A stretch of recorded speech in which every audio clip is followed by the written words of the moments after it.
are now tuned into Somewhere in the Middle with Soonie and Mo. Ay, ay, ay, ay. Ay, ay, ay, ay. Hey, Don on the beat. I got so many ops. Everywhere I go, I got so many ops. so many ops. I know they plotting against me. I know it's hate, they wanna kill me, but please don't tempt me, cause I got so many glocks. Hey, ain't none of them empty. Jesus said they would hate me too. That's how I know it's envy. I got so many ops. What's up? I saw you over there getting hyped, Soonie. You were like, hey. Listen, we got to do what we got to do over here. I got the itis right now. You Okay? did. You ate a bunch and now you're like, Well, it's not that I ate a bunch. I ate fast because like I had to get ready, and I was just like, and it was so good. And I was like, oh man, I just want to lay down. you know what? That's how it be. Yeah. I want to lay down after a good meal. Listen, it's rainy here. It's very gloomy. My husband's sick. My children are just kind of chilling. I kind of just want to like sit back and chill. For I don't real. even want to do nothing. You I understand? literally was turning the Whitney Houston song. What's that song? Don't Make Me Close One More Door. What is that song called? Don't walk away from me or something like that. Yeah. I literally was like I have singing that. nothing. I have nothing. I was literally singing that, but changing the words to like about taking a nap. Like do you ever do that? Do you ever like take a song and just like change the words to, like whatever I applies did to that the moment? other day. I did, yeah. Dude, Dave was like, what the hell is going on in here? Like I was just like, I was like delirious. I was like, dude. And then I go to my coffee machine and there's literally like a cup of coffee already brewed for me. And I was like, Dave, did you brew me a cup of coffee? He's like, no. I'm like, dang, dude, that's God right there. God brewed me up a cup of Joe. Joe. What's up, everybody? How you doing? Welcome to Somewhere in the Middle. Welcome. Why are you guys not hitting that like button? We can see that you're not hitting it. Hit the damn button. Hit the damn button right right now, or we refuse to talk. I'm gonna do like Kevin Samuels did. You know what Kevin Samuels used to do? What? He would do this. Until my like and viewer ratio looks the same, he would do this. He would stop the whole show until a bunch of likes. I remember that. Yeah, we're gonna do the same. So I still don't see any likes. I don't understand what the problem is. So we're just not gonna tell you guys what we're gonna talk about. We're not gonna start the show until we start seeing likes. What can we talk about? You better start hitting the like button. You better start hitting the like button. Y'all come in here and harass us about not being on time or being a minute late, and we don't come into any likes. Zilch, nada. Yeah. And no comments. What's going on in the comment section?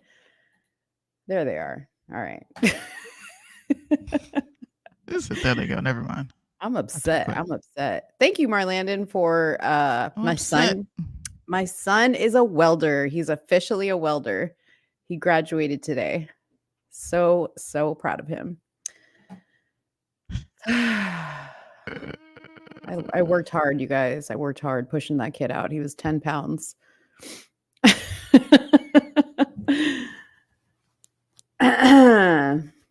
Still don't see any likes. I don't know what the problem is. We aren't moving forward until you hit the like button. Hurry up. If Democrats were smart, they would have ran RFK as the candidate because Biden ain't gonna make it. Marlandon, I'm gonna be honest with you, bro. RFK is not the most idiotic thing you have said. Thank you, Nicole Floyd. Thank you, James West. Yes, we see your names too.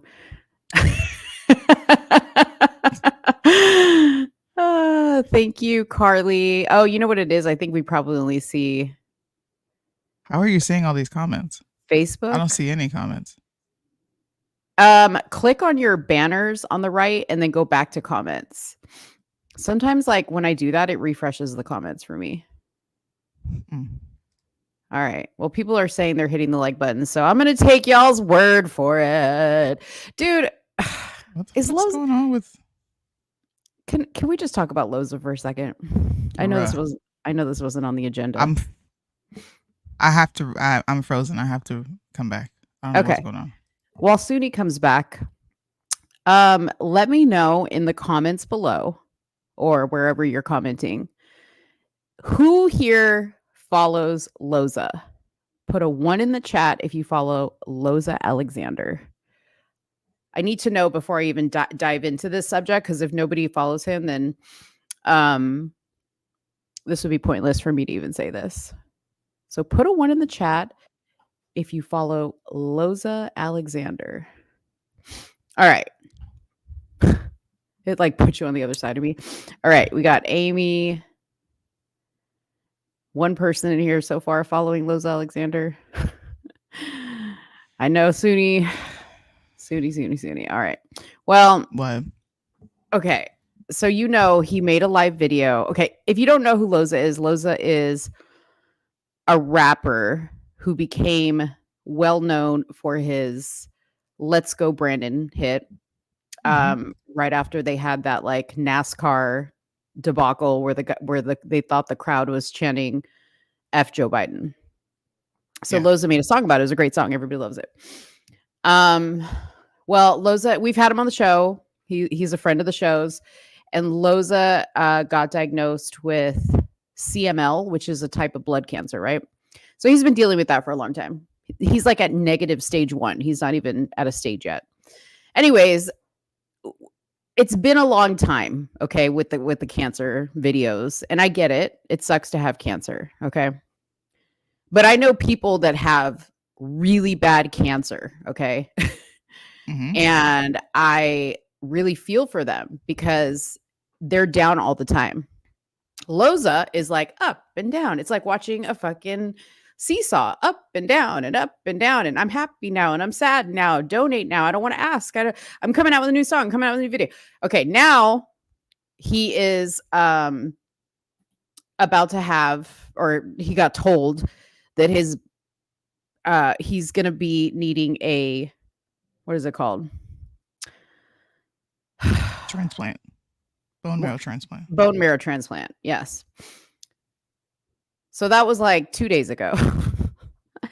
Then supposedly he got his blood results back, and there was another live, and it was like his blood results, magically his blood got better. And now he's not going to need a bone marrow transplant, or at least he doesn't think he's going to need a bone marrow transplant. That's amazing. Okay. He said he prayed for his enemies, and this was the result. He prayed for his enemies, and this was the result. So that's great. But can I just keep it real for a second? I'm exhausted. Yeah. I'm exhausted with it. And I wanted to know if anybody followed him in here, because I wanted to know if you're exhausted too. I feel for him. I'm not trying to like hate on the man's situation, but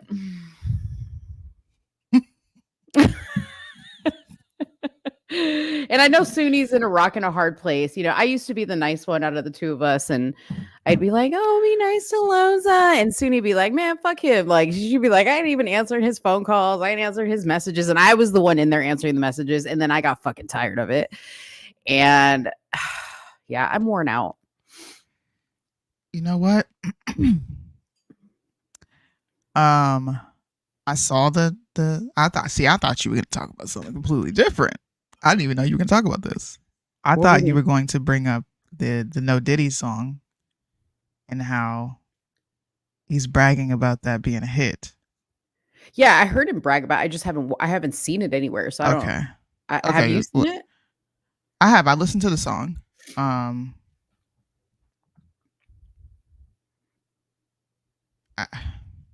It's nothing to write home about. It's not, right? Yeah, right. I don't know. Here, let's just pull it up. I'm gonna pull it up because I don't. And let me preface this by saying this. Okay, Soonie and I have had endless conversations with Loza that he needs to stop making music on headlines and political stuff, and he needs to really write what he wants to write and produce what he wants to produce in his heart. Like regardless of what anybody says about secular music and this, that, and the other. Loza, at the end of the day, as much of a pain in the ass he is a very talented music producer. Like, I think so. I think he is. I think he has a lot of talent. But he whines so much that you Yeah. can't get past it to just listen to the music. Like, I want to listen to the music, but I'm like, deep down, I know that's not what he really wants to do. He's only doing it because he needs to make money or he needs people to watch his stuff. And the only time he gets a lot of views and a lot of attention and the donations is when he talks about the cancer. So that's why he keeps talking about the cancer. So I can't see any comments, so forgive me okay, if I'll I'm put like I'll put him behind. up. So I was looking on YouTube and this just popped up on my feed. I don't know if anybody's seen this yet. No. But these are the conversations that I have with Loza privately. We have conversations about how there's a different angle you can take to these things. There is a different way to approach these things. He wants to be able to get online and freely express himself, right? And sure, people want to do that. But when you are a brand and when you are a name, you don't have the luxury of just getting on the internet and being willy-nilly, or else you lose your following. Mm-hmm. These people aren't robots. They're not here for our satisfaction. They're here because they enjoy the content we create. Like altogether, we have 18 people sitting here watching us. If I were to get online every day, let me not say every day, but if I were to get online and write these disgusting things about you and how you're not real fans, you probably would not want to come watch my show, right? Mm-hmm. So I tried to get that through his head, and I came across this post. I didn't even think we were going to talk about this today. This is crazy. Like, me and Mo haven't talked at all this morning. I've been busy over here. I kind of just hopped on like 10 minutes before the show and we're like, all right, let's go. Mm-hmm. So shout out to the new, just listen to this. Shout out to the new Loza Train fam coming from TikTok.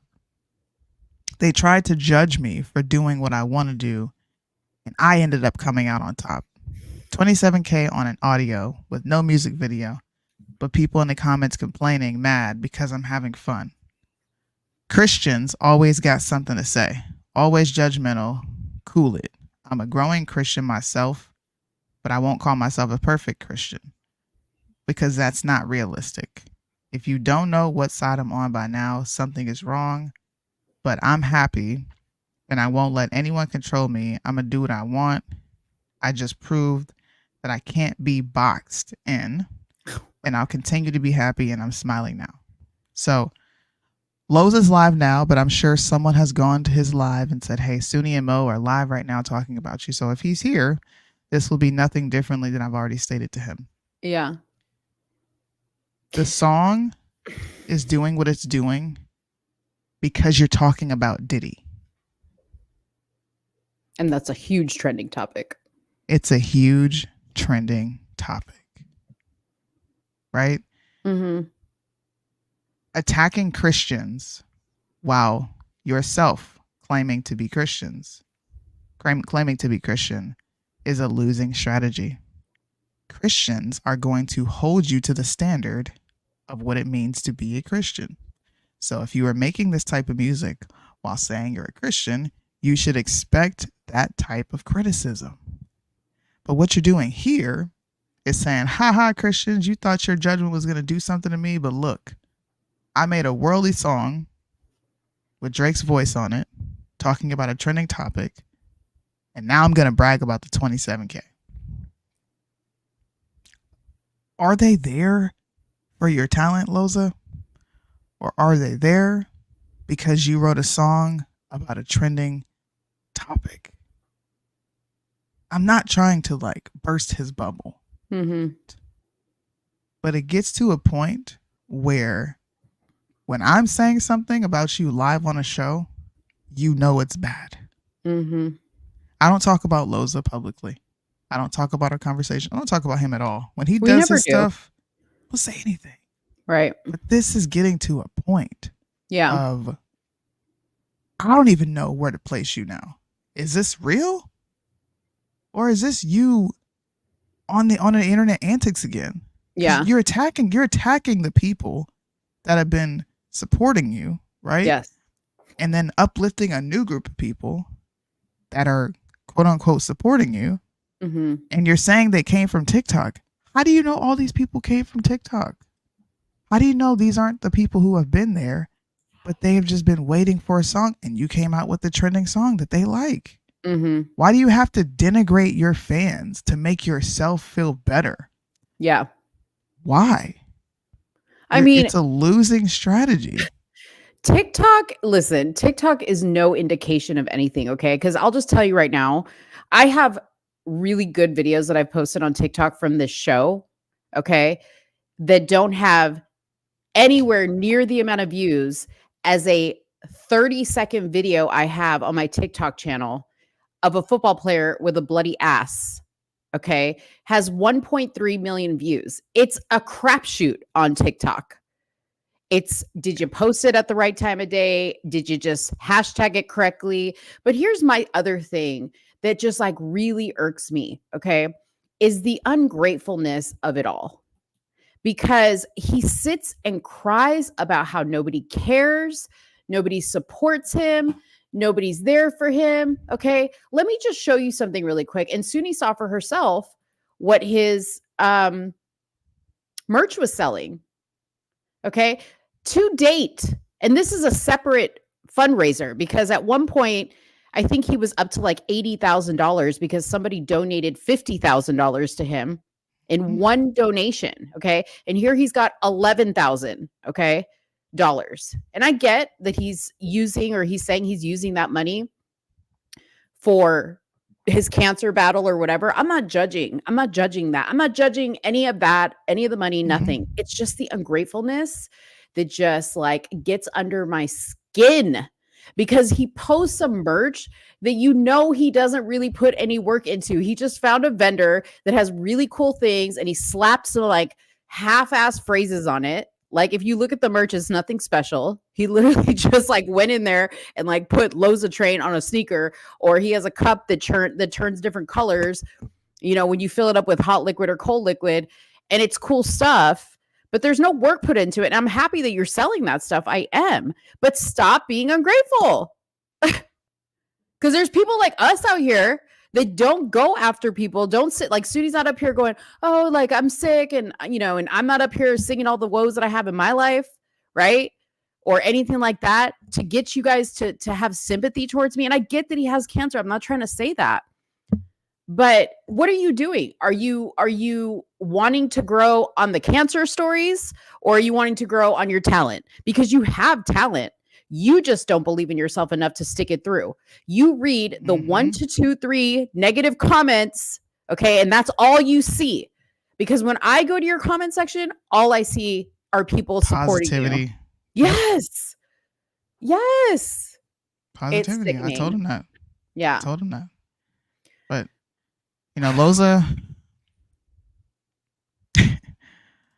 Loza asked me for an interview, and I told him I need something to talk about in order to give you an interview. I'm not just going to bring you on just to bring you on. There needs to be something that we are discussing. So I think this is an opportunity, once again, for him to come speak, because you don't look like a man who's happy to be beating and surviving through blood cancer.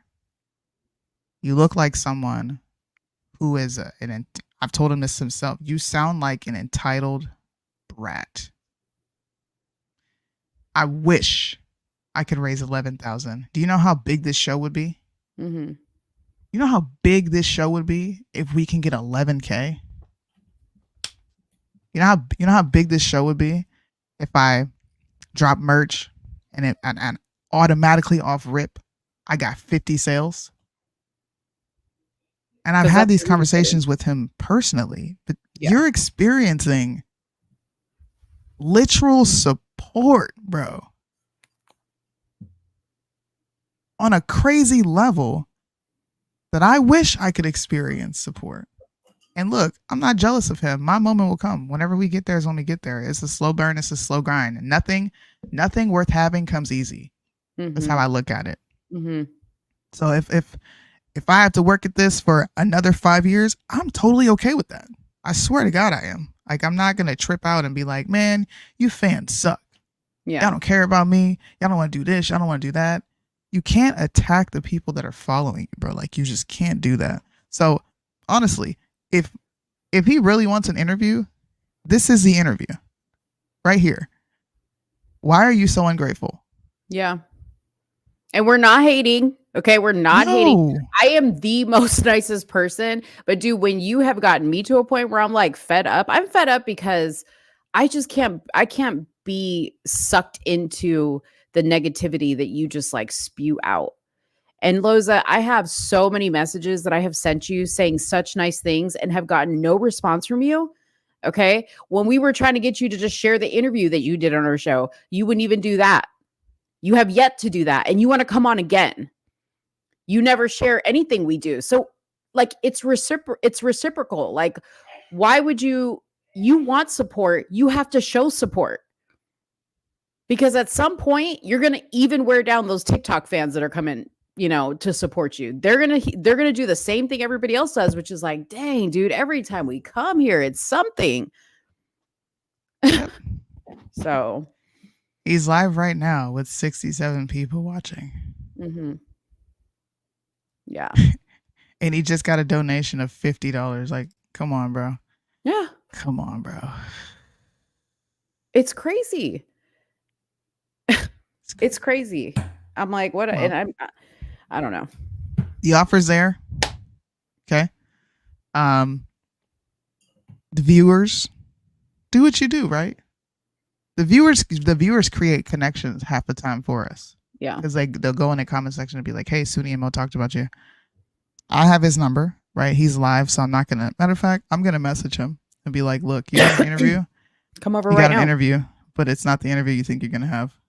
So I'm gonna message him now, but what are some of our topics we're gonna be getting into? Sorry. Okay, so we are obviously, because it's a trending topic, we're going to talk about because we over here on the struggle bus. Okay, we will go ahead and talk about Diddy. Okay, there is more. You guys saw our thumbnail. The theme was exposure. Okay, we got Diddy getting exposed. His sons are getting exposed for some stuff. I have some theories now at this point that I've seen Diddy out on a bike just cruising around Miami looking carefree as a mug. Okay? I'm like, this man working for the feds. He's like, I'm almost about to stuff him in the Jeffrey Epstein. I think you are working for the feds file. And there's a couple of reasons for that, but we'll talk about it when we get there. Then we're going to talk about Ben Shapiro. He got exposed. What was the podcast that the guy was on? Who was it that exposed him? Oh, I forgot his name. I forgot his name. Okay. Dang. I don't remember his name. We'll show the clip of it. But so he got exposed. Like, this guy pretty much called him out. And then there has been some very spicy back and forth tweets or X's or whatever you want to call them. What the fuck? Judy says Loza's now cancer free. See what I'm talking about? It don't happen like that.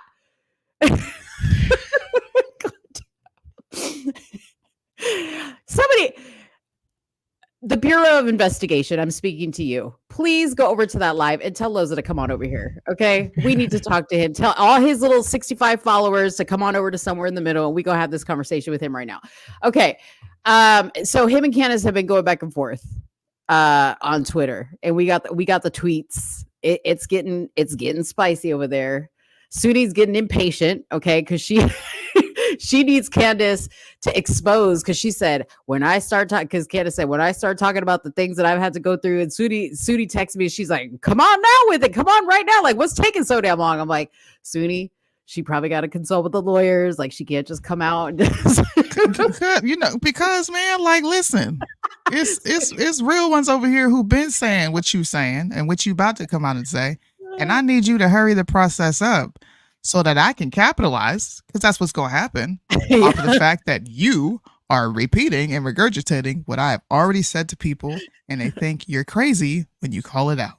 So hurry up. Yeah, you milking this process, this stupid ass hiatus. Listen, woman, you on Twitter. You could have been did a video. You sitting up here wasting everybody's time. Hurry up. I was mad. I said, you milking this. You need to hurry up. Soonie wants to drop her little shorts of all the times she said everything. She's got that on. She's got it like just on deck, just waiting. Oh my gosh. One sec. I'll be right back. I'm sorry. Okay. Then we're going to talk about Fresh and Fit, Red Pill Bros. They're getting exposed. Okay. Walter, also known as Fresh from Fresh and Fit. There's some stuff coming out from a young woman regarding an abortion he wanted her to have. So we're going to talk about that. Then I don't know if you guys have heard, but the bird flu is the new COVID. Okay. The bird flu is the new COVID. So funny enough, we found a bird a couple weeks ago, a beautiful parakeet. His name is Alberto. And right after we found him, like I got like kind of sick, like I wasn't feeling well. And I was like joking around. I was like, oh, maybe I have the bird flu. I didn't even know what the bird flu was. But it just took me out, whatever I had. Anyways, apparently my joke turned into reality because now the bird flu is something. So we're going to talk about the bird flu. Then we're going to talk about Lauren Boebert. Speaking of COVID, she has a blood clot. Now, I don't know if she got the jabby jab. I would think not. But you never know because all these people are fake. And she has a very rare type of blood clot. I'm going to tell you exactly the details on that. But I found it quite interesting that headline was there. They were questioning whether she was going to continue to be able to do her job due to her health issues. We don't know how bad the health issues are, but we're going to read about it together and find out. But, our House majority is falling apart. And it's not going to be good for us if that continues to happen. And I'm starting to wonder if some of these Republicans are getting paid to fake, retirement or illnesses or whatever. So there's that. And then we're going to talk about a lot of other stuff, but there's one little thing that's kind of been like itching at me. And I don't know if you guys have seen it, but there's like a lot of like celebrities that were very pro Biden, some that were very anti-Trump. And now they're like all of a sudden changing their tune, like lickety split. They just changed their tune. And I hear people like, yeah, The Rock's changing his tune. This is amazing. Like, everybody's going to vote for Trump. And I'm just like, are they changing their tune because they want to change their tune? Or did Trump come into a lot of funding via his campaign to be able to pay people to change their tune? Okay. No. Okay. The situation we experiencing is like real bad. It is really bad. It is really bad. But celebrities don't do shit for free. And a lot of these celebrities, I ain't seen nothing from them in quite a minute. Okay. So they might need a little change. I don't know. I don't know. See, I'm trying to be the Trump supporter that you not being right now. Maybe they just like big Trump. See? Maybe. This is why we always have you guys on the edge of your seat with what's Mo going to say, what's Soonie going to say. Okay, I got your message. Okay. So I'll take over. Soonie has some unexpected guests, so she may have to jump out. I may need a guest host. What Don't if you Loza, like when people just like pop up? Are they white? Because only white people do that shit. My experience, only niggas do that. No. Dude, I don't know about your people, but my people know better. First of all, I'm not even, if I don't expect you to come in my door, I don't care if you knock, ring the doorbell, it ain't getting answered. Okay. It's family though. Like it's family though. So it's okay. Okay. Because I told him, I was like, hey, I got to go do this, but I'll be back. Okay. So they're just out there sitting like. They're just chilling with the kids. Well, tell them to open up their phone and open up the damn YouTube and give us a like and a comment. Shit. They can watch. Hurry up. Yeah. All right. Well, let's get started then on some topics. Which one? I'll let you pick since you got to go. I would love to talk about this Fresh and Fit situation because it has taken over. Number one, guys, Red Pill has now taken over the conservative movement. I don't know if you guys have noticed this like shift in what influencers such as Charlie Kirk and a few others are talking about. And now you have the women responding to what Charlie Kirk was saying. And I briefly had a little discussion with Julius earlier today in Discord, which was actually fun, by the way. Really fun. And I'm going to show the video. I'll send you the video. Can you play it?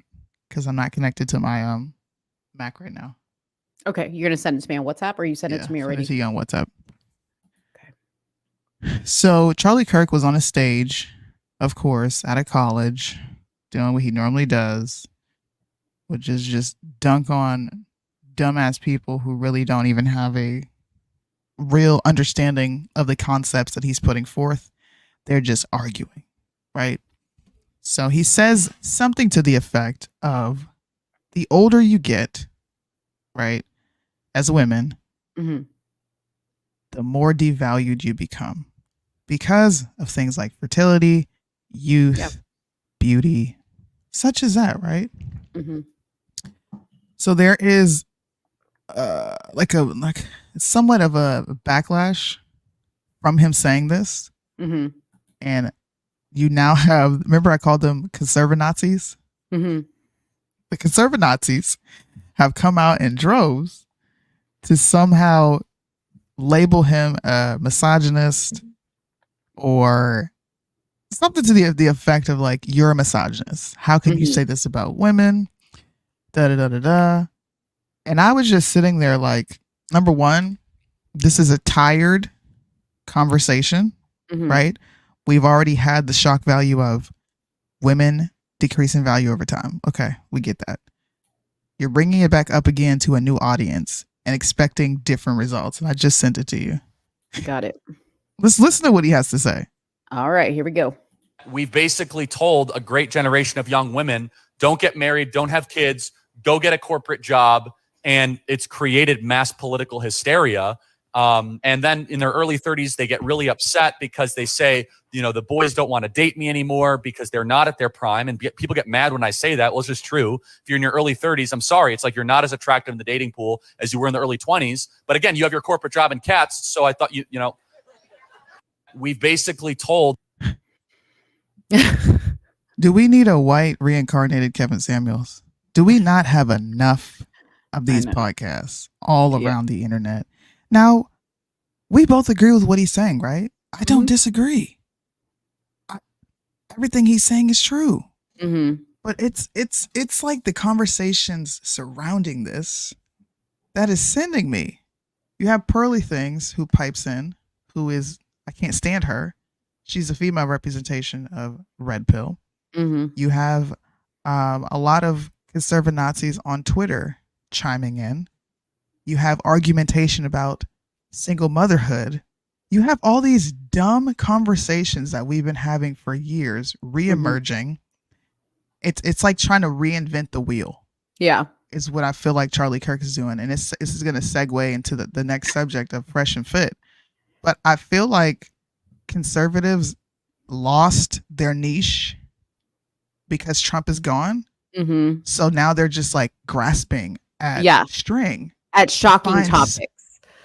Like, why? Yeah. And you said reinventing the wheel. He's not really reinventing anything. He's just taking somebody else's content and repeating it, right? To his audience, because he knows that he's going to get a reaction. And that's why anybody does anything.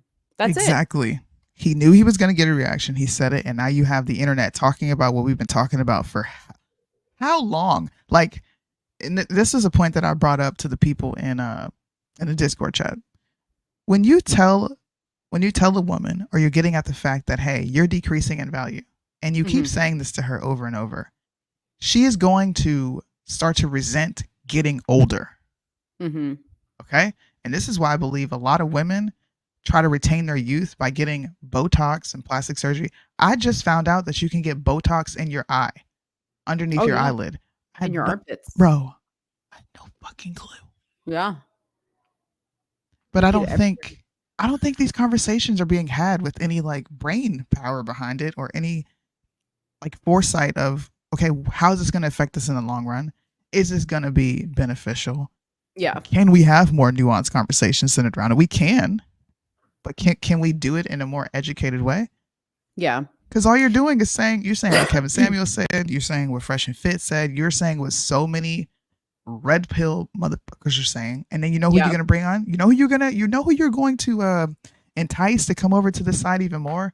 People like Lopez. And we don't need any more Lopez. We don't. You know, I'll say this. Maybe this will be my version of actually reinventing the wheel or the conversation, because I don't think he said anything profound.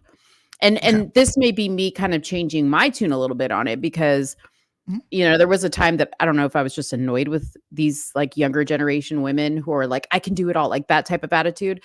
But ladies, hear me out. I think it's less about you being able to support yourself, right? Like a man finds you, you're able to support yourself, whatever age you are, you have your own stuff, you don't need the man technically, right? And I think it's more about your attitude. Okay. Because I had an education, I worked in a corporate job, 8 to 5 every day. I was the mom, but I didn't have this like shitty attitude of I don't need a man, right? Or the people that are like, obey. I'm not going to obey. I submit. I'm not going to submit. Bitch, you said it in your marriage vows. What are you talking about? Like, what? So I think it's more about your attitude. I think ladies nowadays have a very entitled attitude. Okay. You think you're hot shit and you're not. Because I think a guy will appreciate a woman in her late 30s, early 40s, or whatever it is, that has a job, that can support herself, but that has a good, pleasant attitude, right? And says, okay, you want to marry me? Let's have a conversation. If you don't want me to work and it's possible for me not to work, okay, I'll do it. Like, I'm not going to sit here and be like, well, you're trying to take my independence from me. You're trying to make me your slave, your concubine. That's the attitude I'm talking about. And I think that's the attitude that men don't appreciate. Now, the word men is subjective, because the type of men like Fresh and Fit, right? Or even Andrew Tate, I don't think represent real men. Like the majority of real men. Like, I don't think you have to be a dick, okay, to be and disrespectful to women to be man. Okay. Yes. I don't think those two have to go hand in hand. I think you can be respectful. I think you can even be sensitive at times, right? With your wife, you can be sensitive at times. You can be strong at times. You can mold to whatever the situation requires. But most of all, you have the ability to lead and protect, right? Which is what your job is. And she does what her job is. Yeah. I thought. It's that simple. It's really that simple. Like, I don't know, bro. I just don't see how this conversation is beneficial in any way. Yeah. We all know that single parent homes breed dysfunction and breed dysfunctional children. We all know the statistic. Obama quoted the statistic. At this point, it's almost like, what are you going to do to incentivize this? Because clearly people are not incentivized or self-motivated to go do this themselves. So how are you going to incentivize this? How are you going to make it look cool? This is one of the reasons why it's kind of embarrassing to be on the right, because they don't understand culture. They don't understand how to make people want to do something like this. They understood it. And I'm going to sound a little racist, but I think the black community made Trump lit. I do. Yeah. I think he did that. And I think in return, people like CPAC and all these other college organizations became really popular, and it was cool to be conservative. Then Trump left and all that is gone. And now they're grasping at straws to make themselves relevant again. How do you really encourage and promote this type of lifestyle that you're saying is beneficial to the person who you are deeming degenerate or immoral, and getting them to change their mind? I have found the strategy that I've been doing in Discord very effective by just sitting and talking to them. I don't talk at them. I talk to them. Yeah. Why can't we do that? Like, Well, why do we because constantly have to do this? I think, like we've discussed many times with other topics, like the race one, for instance, I don't think the majority of these people that make a lot of money talking about this stuff actually have an interest in changing anybody's mind or fixing any problems. Mm. They want to keep people riled up about this. They want to make you an angry, resentful 40-year-old woman. They want the guys to be nasty and pigs, right? Like when you think about what they're doing, they're creating more division just like they do with the race topics.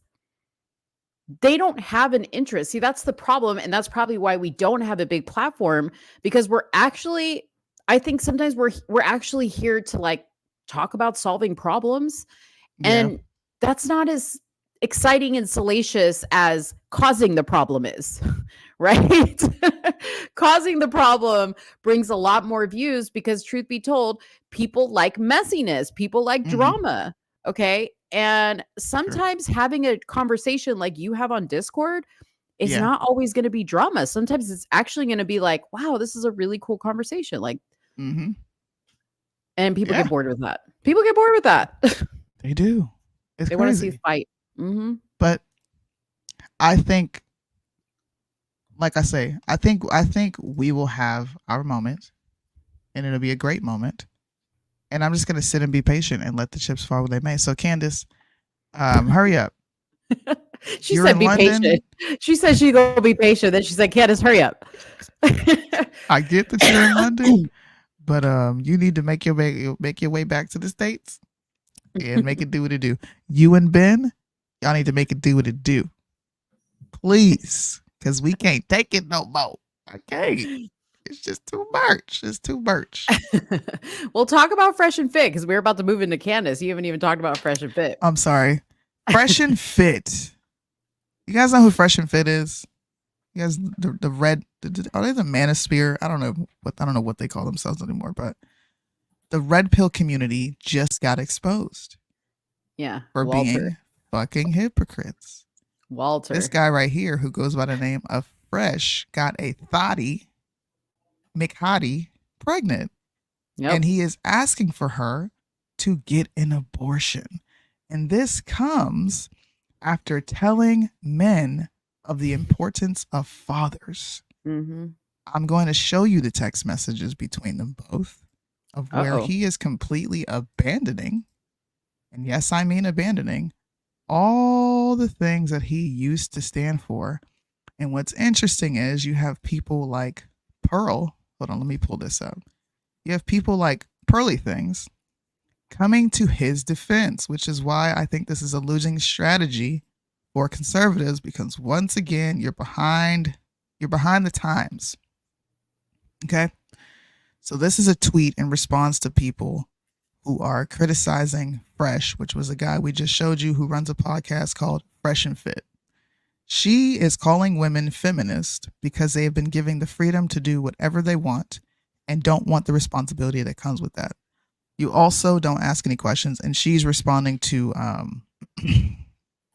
think her name is Liz Wheeler. Oh, she Liz says, Wheeler. Yeah, this is the question that she's asking. Why is she airing this out publicly? Which is the woman who is come up pregnant by Fresh. Why is she airing this out publicly? Is he even the dad? Is she even pregnant? According to Pearly Things, it's defend women at all costs. So, translation, if you want to be objective and you want to say, hey, you're a man and you decided to let your seed into this woman, so you hold some responsibility as well. And we have every right to talk about this publicly, given you castigate women publicly 24/7 and you put their dirty laundry on blast to make a point. All of a sudden we're feminists. Now, I'm not really too familiar with Liz Wheeler. I'm just saying someone like me would have the same response of, you're a hypocrite. How do you tell men that they need to be fathers and talk about the importance of a father figure and then abandon it because you don't want the kid? These are the same people who complain about women having the ability to abort their kids, polluted wombs, graveyard wounds, and now you're in a situation where you weren't a man, okay? You weren't.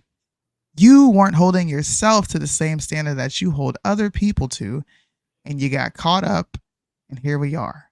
Can you guys see the text messages? We can see the screen, but it's hot for me at least. Is it My hard? old eyes. I can't read it, but you can read it out loud, girl. Okay, so this is the woman. Her name is Daisy Chen. She's Chinese. Let me shut up. I'm not gonna be xenophobic today. You gonna be racist like me against Asian people? No, I'm not. And I noticed Jerron hasn't been back since we went super racial. No, actually, I'm sorry. I forgot to tell you. He messaged me. So his wife's baby shower is in Vegas. Okay. So he's like, I got to head to Vegas to set up for the baby shower this weekend. So I said last show, we were probably going to see him less and less because she's getting to the end. Okay. Shout out to Julius in the building. He was definitely going to abort himself for fatherhood. But this text message exchange is between him and the mother of his child. And she's saying, hey, look, I'm pregnant. You know, you always told me you wanted me to be your baby's mother. I love you, and I did everything to be a good girlfriend. Now this is happening. You walked away. I think I want to keep the baby. I do not want to kill the alive. She believes that the baby is alive and abortion is murder. So he says, hey, I'm going to call you shortly. And then she says, take your time. And his response is, after they have a phone call, I can't have kids. And what does that bottom part say? She told him to take responsibility for his actions. W, hold him to that standard, girl. Next, dang, my mouse is being retarded. Okay, I'm just going to use my mouse pad. Fuck it. The next slide is her sending the actual results, telling him how far along she is, showing that she is indeed pregnant, right? Because this is what Pearly Things asked, like a fucking retard. How do we know she's even pregnant? How do we know it's even his? Well, we know it's his because he hasn't denied the fact that he skeeted up in her. And later, after we get through this, I'm going to show you a clip of which he admitted to having unprotected sex and ejaculating into this woman, which we all know creates a baby. Okay, so she is 3 to 4 weeks, the doctor says. He then says, oh, okay. And she's like, bro, this is our baby and you want to kill it? Like, why aren't you being a good human? And his response is, it's not about that right now. It's not good. And a lot is happening, especially now business may be over. This sounds like someone making excuses like, hey, business is not going good. I can't have a baby right now. It's just not looking good right now. And he says, I don't want kids right now. We spoke about it and you and I agreed. If you didn't want kids, Mr. Fresh and Fit, then maybe you shouldn't have been fucking this bitch raw and skeeting in her. Isn't this what you tell women? Okay. She seems confused because she said, I never agreed. I agreed based on your actions. You are not educated. If you keep come inside on me, I will get pregnant. She is Chinese, so her translation is not going to be great. I don't get pregnant without your behavior. Come on side of me, girl. What?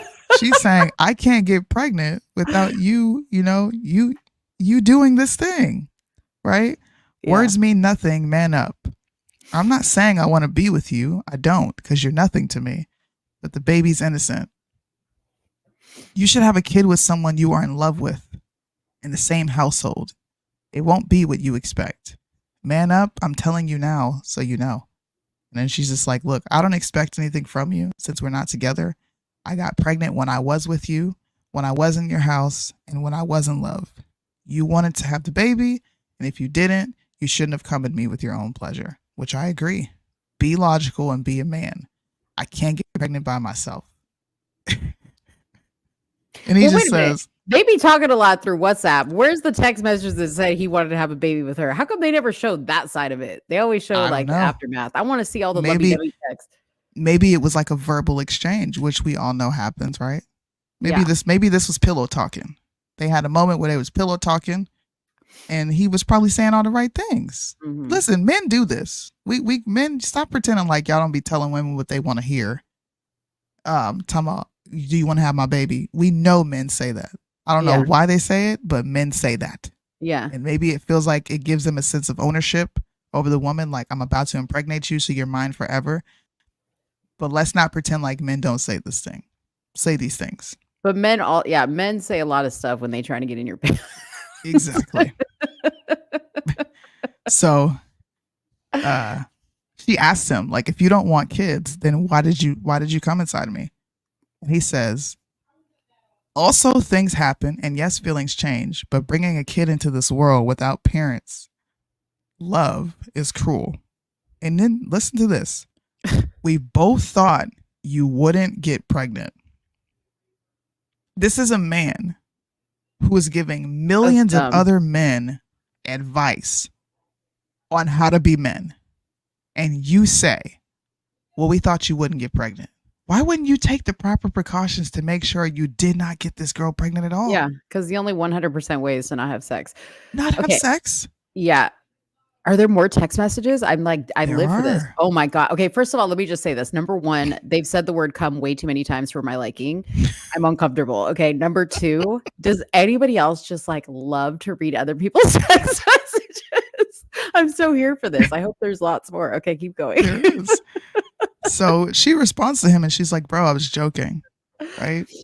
It was a joke. And he says, he says it was a joke. And she says, all I'm saying is you should take responsibility for what you did. I'm a victim in this relationship. I'm carrying your baby and you act like you don't care. You don't want nothing. I don't think she's a victim. You went too far with that. Right. He said, also, I'm worried I have to test other girls, at least 4. Listen to this. Wait, what? She's confused. Another girl. You're saying you're having sex with 4 girls without protection? I hope you have all the money for your child support and you finally admitted you were fucking trash, because apparently he's not keeping it a stack with her, which is once again something that he tells men to do on his show, which is keep it a stack. If she knew, why would she be acting like this? Obviously, she don't listen to the show. She ain't a fan. Or he's not the same person he is on that show behind the cameras. Maybe still, he's like, how do you completely avoid that? different. We don't know what he was saying to her. That's what I'm saying. Men be pretending like they don't know how to manipulate and get what they want, but you know exactly what to say. But still, okay, I would understand if you had like a platform like somewhere in the middle with like 257 followers. By the way, hit the subscribe button, damn it. Hit that subscribe button. Okay, but you got Fresh and Fit. There's like millions and millions of followers. And I'd be like, if I was dating a guy who was telling me one thing and on the show he was saying another, I'd be like, we got a problem here, because why are you telling everybody this? Right, but we're functioning mature women of you need to line up. We're not gonna take that. That's right. We different. We built different. Right. I don't think she built like that. Clearly. Okay. I'm gonna show you how she's built in a second, because I found her Instagram page. So look, he then says, I don't got no money. Good luck. You'll see. Because she said, you're going to be paying a lot of child support. And he said, I don't got no money. I'm broke. That's what he said.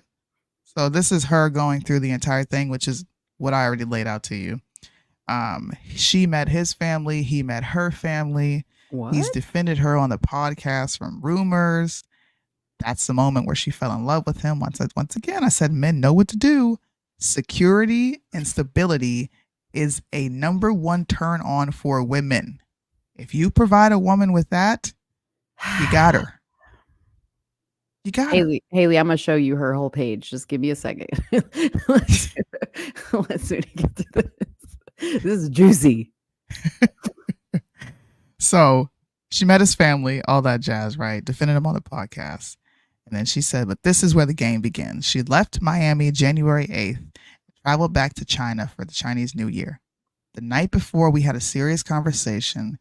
He said he sees me like someone to spend his whole life with, and and I told him I was going to move to Miami for him. From then on, we started a long distance relationship for 2 months until I traveled to Barbados. I met his entire family there. It cut off right here, but I guess this would make her think and assume that he's being serious with her, given you took her to meet your fucking family in Barbados. Why would you do that if this is not someone you see a future with? Okay. She says she's not on birth control, and we had sexual behavior, which means sexual intercourse, without protection. I was ready to have a baby with him and build a family. He asked me many times, what if you get pregnant? My answer towards him was, yes, I want to keep the baby. I don't mind having a baby with you. This is her posting a screenshot of her joking with him, which is what you asked for, Mo. Her playfully saying, oh my God, our kids are going to look like them, right? They're so cute. And he said, LOL, I knew you were typing me this. Blasian. If you don't want a baby with this woman, okay, why wouldn't you shut that shit down? Okay, but hold on just a second. Not that I'm defending Walter. Yes. But honey, just because you made a little joke and showed him a picture of your future babies and he said that doesn't mean he wants to have a baby with you. Like, what kind of messed up mindset are you in that equates he wants to have a baby with you? Hey man, what is he telling her? We gotta go back to keeping the man consistent. What are you telling her behind the scenes? Well, where she's going to believe you're serious about this? To all you guys saying, oh, maybe it was like an in-person conversation. Miss me with that, okay? Because these days, nobody has words in person that deep, okay? Y'all be texting every damn thing, okay? Every damn thing. So I guarantee you most, if not all of the conversations they had, they were probably repeated in person, right? But I guarantee you they were all had on a text message or an email or something. I guarantee you. This dude's busy. He's on a podcast, okay? You think he got all that time? She's in Miami, China, whatever. You think he got all this time to have in-person conversation? I guarantee you they text all day long and she got other text messages we ain't seen. I don't know. Not that I'm pro Walter, but you know we always keep it real over here, and we stay tough on the ladies. I'm suspect to this. Walter, I think you're a piece of shit, but I don't think she's 100% innocent either. I don't feel bad for her. Okay, carry on with this. She's not, because this is gonna shoot her in the foot. Okay. We had a mutual understanding that he is not a monogamous person, which means you did know he was sleeping around.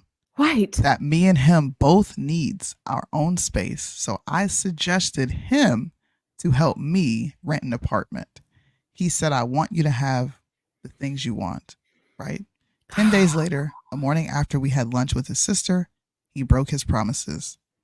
That how he told me he loves me and he wants to see us in a long-term relationship and he wants to plan a future with me. Instead of renting an apartment and buying a better house, which I think he's completely lying and making excuses about, he used me, he hurt me, he was a cheater. Let's pause right here. Yeah, let's pause right here. How can someone be a cheater when you know they are not a monogamous person? Right? And you were okay with that. Help me to understand, Daisy. Is that her name, Daisy? Yeah, Daisy. I don't know. Something Chin. I know she's Chinese. That's all I know. Yeah. How, Sway? How? Okay. You were looking He was a for cheater, a huge gamer. And look, she's about to contradict herself again, because in the beginning, you see, we had a mutual understanding that he is not a monogamous person. Okay? Uh-huh. Then you go on to say, I only found this out later and started to take his haters' words. When people told me negative things about him in the beginning, I always stood by his side and supported him and believed him. Once again, this is your fault. You were a dumb broad. Dumb. You did this to yourself, but he's still responsible because he's a man. I chose to believe in my partner instead of an audience. The truth is, he's pretending to be a high-value man to date girls, then ditch them. The reason I'm exposing this is because as a woman, I want to stand out for other women, and I don't want any other girls to end up like me. Once again, she's just going through, these are the text messages that I told, but this is her telling the story leading up to the text messages. He asked her to move out. A few days he asked me to move out. He stopped coming home. He disappeared for 3 nights without explanation. I called him. He never answered when I did nothing wrong. When I was so genuine, I left my work behind in China to pursue this relationship. So I moved out and booked the first flight to New York City. On March 30th, I had a pregnancy test. It was positive. Here's what happened. Hence all the text messages that we went through, right? What work was she doing in China?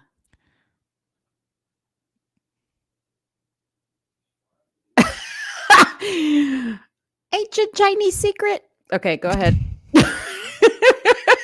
She's warning all these girls to stay away from him because he's a dishonest liar. I think he told you some element of truth when he told you he was not a monogamous person and you agreed and you were okay with the fact that he was not this monogamous person as long as he was going to be paying your rent.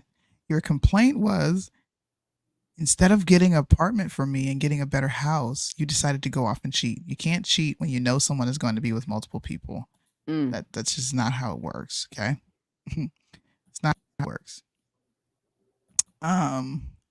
So yeah, this is just her once again continuing the conversation. This is picking up where she said, you are trash. You're going to have all these kids and you're going to have a bunch of child support to pay, because he said now he's got to test at least 4 more women, which is nasty because you are giving your seed away to 4 thoughts while complaining about whores raping men, graping men, Right. in the paternity sector of our justice system. Yes. And then Custody you're telling men to be battles. high value and you sit right here, you ain't got no money. And What then the hell? you straight up acting like community dick and just leaving it in. Community dick. Good Lord. So he said, I don't got no money. Good luck. And she said, no one cares about your money. Good, he says. And he says, also, I know you don't want to raise a kid by yourself. You need a man that's going to be there with you when we aren't even together. Forget the money part. She says, I want to keep the baby. I'll raise it by myself, but you'll have to take responsibility. I don't need a man, especially a man like you. This right here, guys. You sure This let him should put it in you, signal though. that he is not the man that he claims to be. You are not the man that you claim to be, Mr. Fresh. There's no way you can be that. Close the door, please. I'm live. Close the door, please. I'm live. Sorry, my son just doesn't care about what I'm doing. Nobody does, apparently. You need a man that's going to be there for you. You know, we aren't even together. She wants to keep the baby. She don't need no man. Didn't you know she was like that when you got with her? Why would you get with a woman that has that mentality that you complain about on your show? A woman that says, I don't need no man. I can get it by myself. These text messages throw both of y'all dumbasses under the bus because you both look stupid. You look like you have no situational awareness, no foresight, and you look like a total fraud. How did this happen to Mr. Walter from Fresh and Fit? How, Sway? So then he asked her, I don't know how your show's going to do after this. why would you want a kid with someone like me? It makes no sense, but okay. Once again, deflecting responsibility. Why would you skeet in her? This is like we playing outside, Mo. And I decide, man, I'm about to throw this ball at the glass window. Maybe it'll break, maybe it won't. I don't care, but I'm just gonna throw it. Right. And I go, right? And everything shatters. Am I responsible for the fact that I just broke a fucking window because I threw the ball knowing that there was a potential that the glass could break? Yes. Okay. So you threw the ball, sir, knowing that there was potential that the glass could break. And then you say, why would you want a kid with someone like me? This is like me saying to Mo's like, Soonie, you just broke the fucking glass. And I say, well, why would you play catch with someone like me? That's a good question. I can't catch. That's your bad. That's your bad, Soonie. Look, you sound like Fresh and Fit. That's your bad. Like, why would you play catch with somebody like me? Why did you assume that I was going to catch the ball? Because you said you wanted to play catch. Yeah, but that was dumb of you to assume that I would like follow through. Yeah. I got all the Makes text no messages sense. where we talked about playing catch. We talked about this, Mo. What are you talking about? Dang, he said this something. Okay, makes no sense, but okay. And she says, because I'm not a killer. And when I was with you, I loved you. Because I only realized now I was with the wrong person and you lied to me. Does this make sense? I thought you were smart. Say less. He says, I didn't lie to you. It's not about being a killer. It's about doing what's best for us and also a child. I don't think killing a child is in its best interest, Mr. Walter. No. You don't think? It's not what's you want what's best for you. It would be very selfish to bring a child into this world without a fully committed parent. It was selfish for you to lay down and skeet up the school, bro. You shot up the hallway. You shot up the you club, put, Walter. You put the kids on the 4 bus, chicks, bro. 4 chicks. You don't think that's irresponsible? You don't think that's selfish? Oh. Neither of us are ready to deal with something like this. She says it's selfish to make me pregnant and then left me and lied to me. I'm not selfish. You are. You should worry about the 4 other girls you fucked with now and learn from your lesson because I learned mine from you. And this is someone messaging her and someone says, babe, I was with him in December. Oh, I was just wondering about the other girls. Oh, this is the other girl. These are the other girls. Okay. She said, make sure you get an STD test ASAP. I did it when I was with him. He only admitted today he has sex with other women without protection. We didn't use protection, and he came in me multiple times. Walter.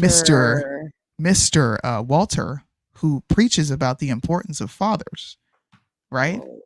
You are actively out here indiscriminately shooting up the club, buddy. Right? You're not a father, but you are damn sure on track to make yourself one, right? So let's continue. We're going to wrap this up. I've been tested and I'm clean. And the woman is just like, are you okay? I'm sorry he did this to you. I didn't know about you. I was staying with him in mid-December. So this is something that this guy has a track record of doing, which is, see how our conversations comes full circle? Charlie Kirk, put the red pill down, sir. Put it down because it's about to lose its steam. Yeah. Shout out to Red Pill Mike, who just came on here. I can respect this, Red Pill Mike. I lost respect for Fresh. More men should lose respect from him because you're telling other women, other men to keep their seed and be responsible. But here you are shooting up the club in an Instagram baddie. A woman that has no problem showing her all her body on the internet to strangers that she don't even know. Look at that. Why would you be with a woman like that? Why? I hate when chicks work out at the gym like this. Why would you get with a woman like that? Now somebody would say, well, she's a bodybuilder. Listen, she bent it over and busted open while she was working out. Oh, all of her clothes are provocative. Yeah. And just FYI, this is her workout account because her other account that these text messages were posted originally to is gone.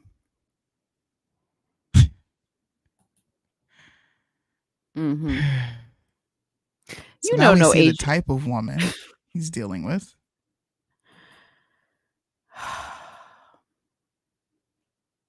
Yeah, you keep talking. Having sex with a big strong. That bitch is strong. Yeah. How, sir? Manly. Now I'm starting to question you in all types of ways, Walter. What happened? You don't know. Sorry, this page isn't available. Ooh. What? She got wind. It's gone. Are you sure? It literally disappeared. Yes. Unless Instagram went down. Refresh. Hold on. Let me go home. There's no way. No? No way. Hold on. Let me look too. What's her name? Hold on. Let me get it back up. It's Daisy Fit _Chen. It's gone. What if you got blocked, Mo? But I didn't say. How would she not block me? How would she even know to block me? No, it's gone. It's literally gone. Dang, that shit got shut down live on Somewhere in the Middle. And that was before. Listen, I was about to show you her story because she was posting a picture of her getting a blood test. And then she was posting like the paperwork from the blood test. And she's like, I'm not whatever. Damn, I wish I would have saved it. Well, y'all. And there was a live on there. What do y'all think in the comment section? We can still talk about it, but I would like to hear what people from the comment section think. Is this someone that should be charged with giving men advice in this environment? Because if we listen to Fresh and Fit, there's nothing in it for men as far as marriage and relationships go. Mm-hmm. If we listen to Fresh and Fit, men are the leaders. Men carry all the logic. Men determine whether you get asked to get married, right? And women, the only thing that we control is access to sex, right? Mm-hmm. So men are supposed to be the logically thinking figures, the leaders. But you're literally sleeping with 4 different women, 5, including the one that we just talked about, Mm-hmm. and having unprotected sex with all of them and shooting up the school. Don't you think that there is a risk of her getting pregnant, either one of them? And then you tell her to get an abortion after you preach about the importance of fathers? Mm-hmm. If you didn't want a baby with her, why would you have sex with her?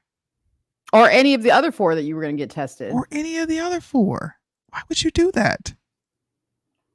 Yeah. You know, you're right. Like Charlie Kirk, everybody just hopping on this train. You're about to ruin your career because number one, you hopped on it too late. You should have hopped on it when Kevin Samuels was talking about it because that's when it was good. Mm-hmm. And Kevin Samuels, I feel, was pretty reasonable to a certain extent in the way he addressed it. These guys have taken it to another level. Okay. Another level. Oh, they're just teaching men to be whores. Yeah. And I don't care how men feel about that. You're teaching men to be whores, not have any dick discipline, and sleep with whatever they deem is suitable for them because we're men. We could do whatever we want. That sounds like a woman. Yeah. Sounds like a woman. And then you got, on top of that, you got with a whole boss babe, bro. The same women that you complain about.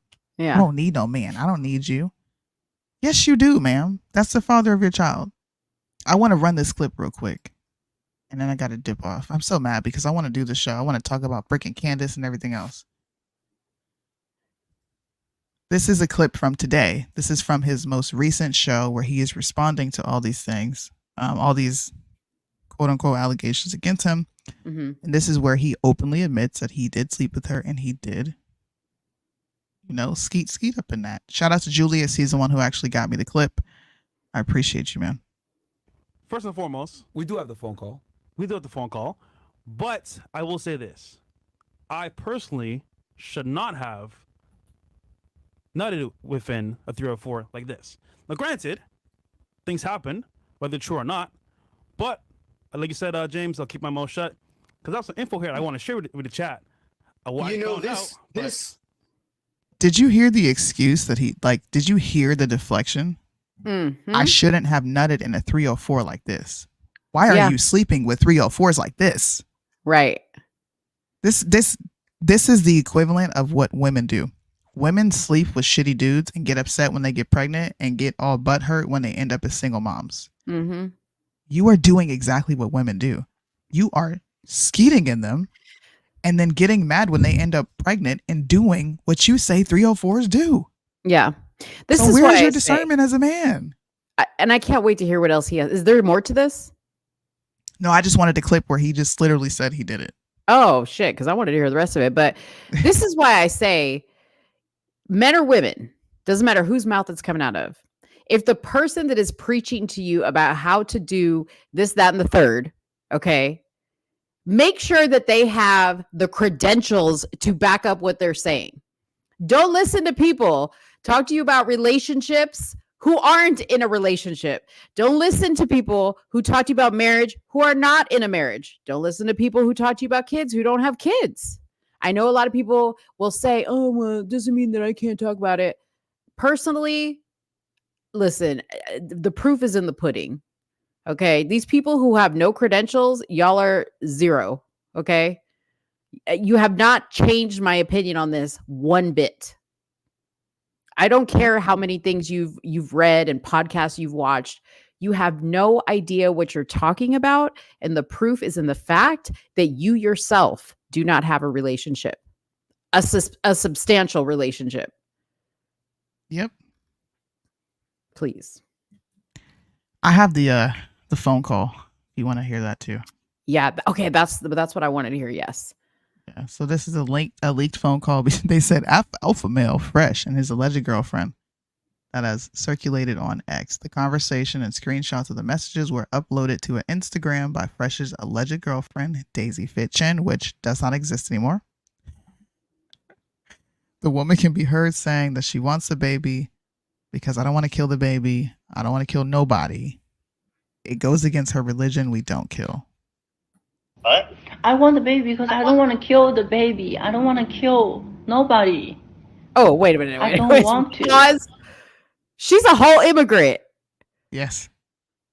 These are, wait a minute. Can we really? I'm so glad you said that. Can we talk about the fact that the passport bros are still getting done?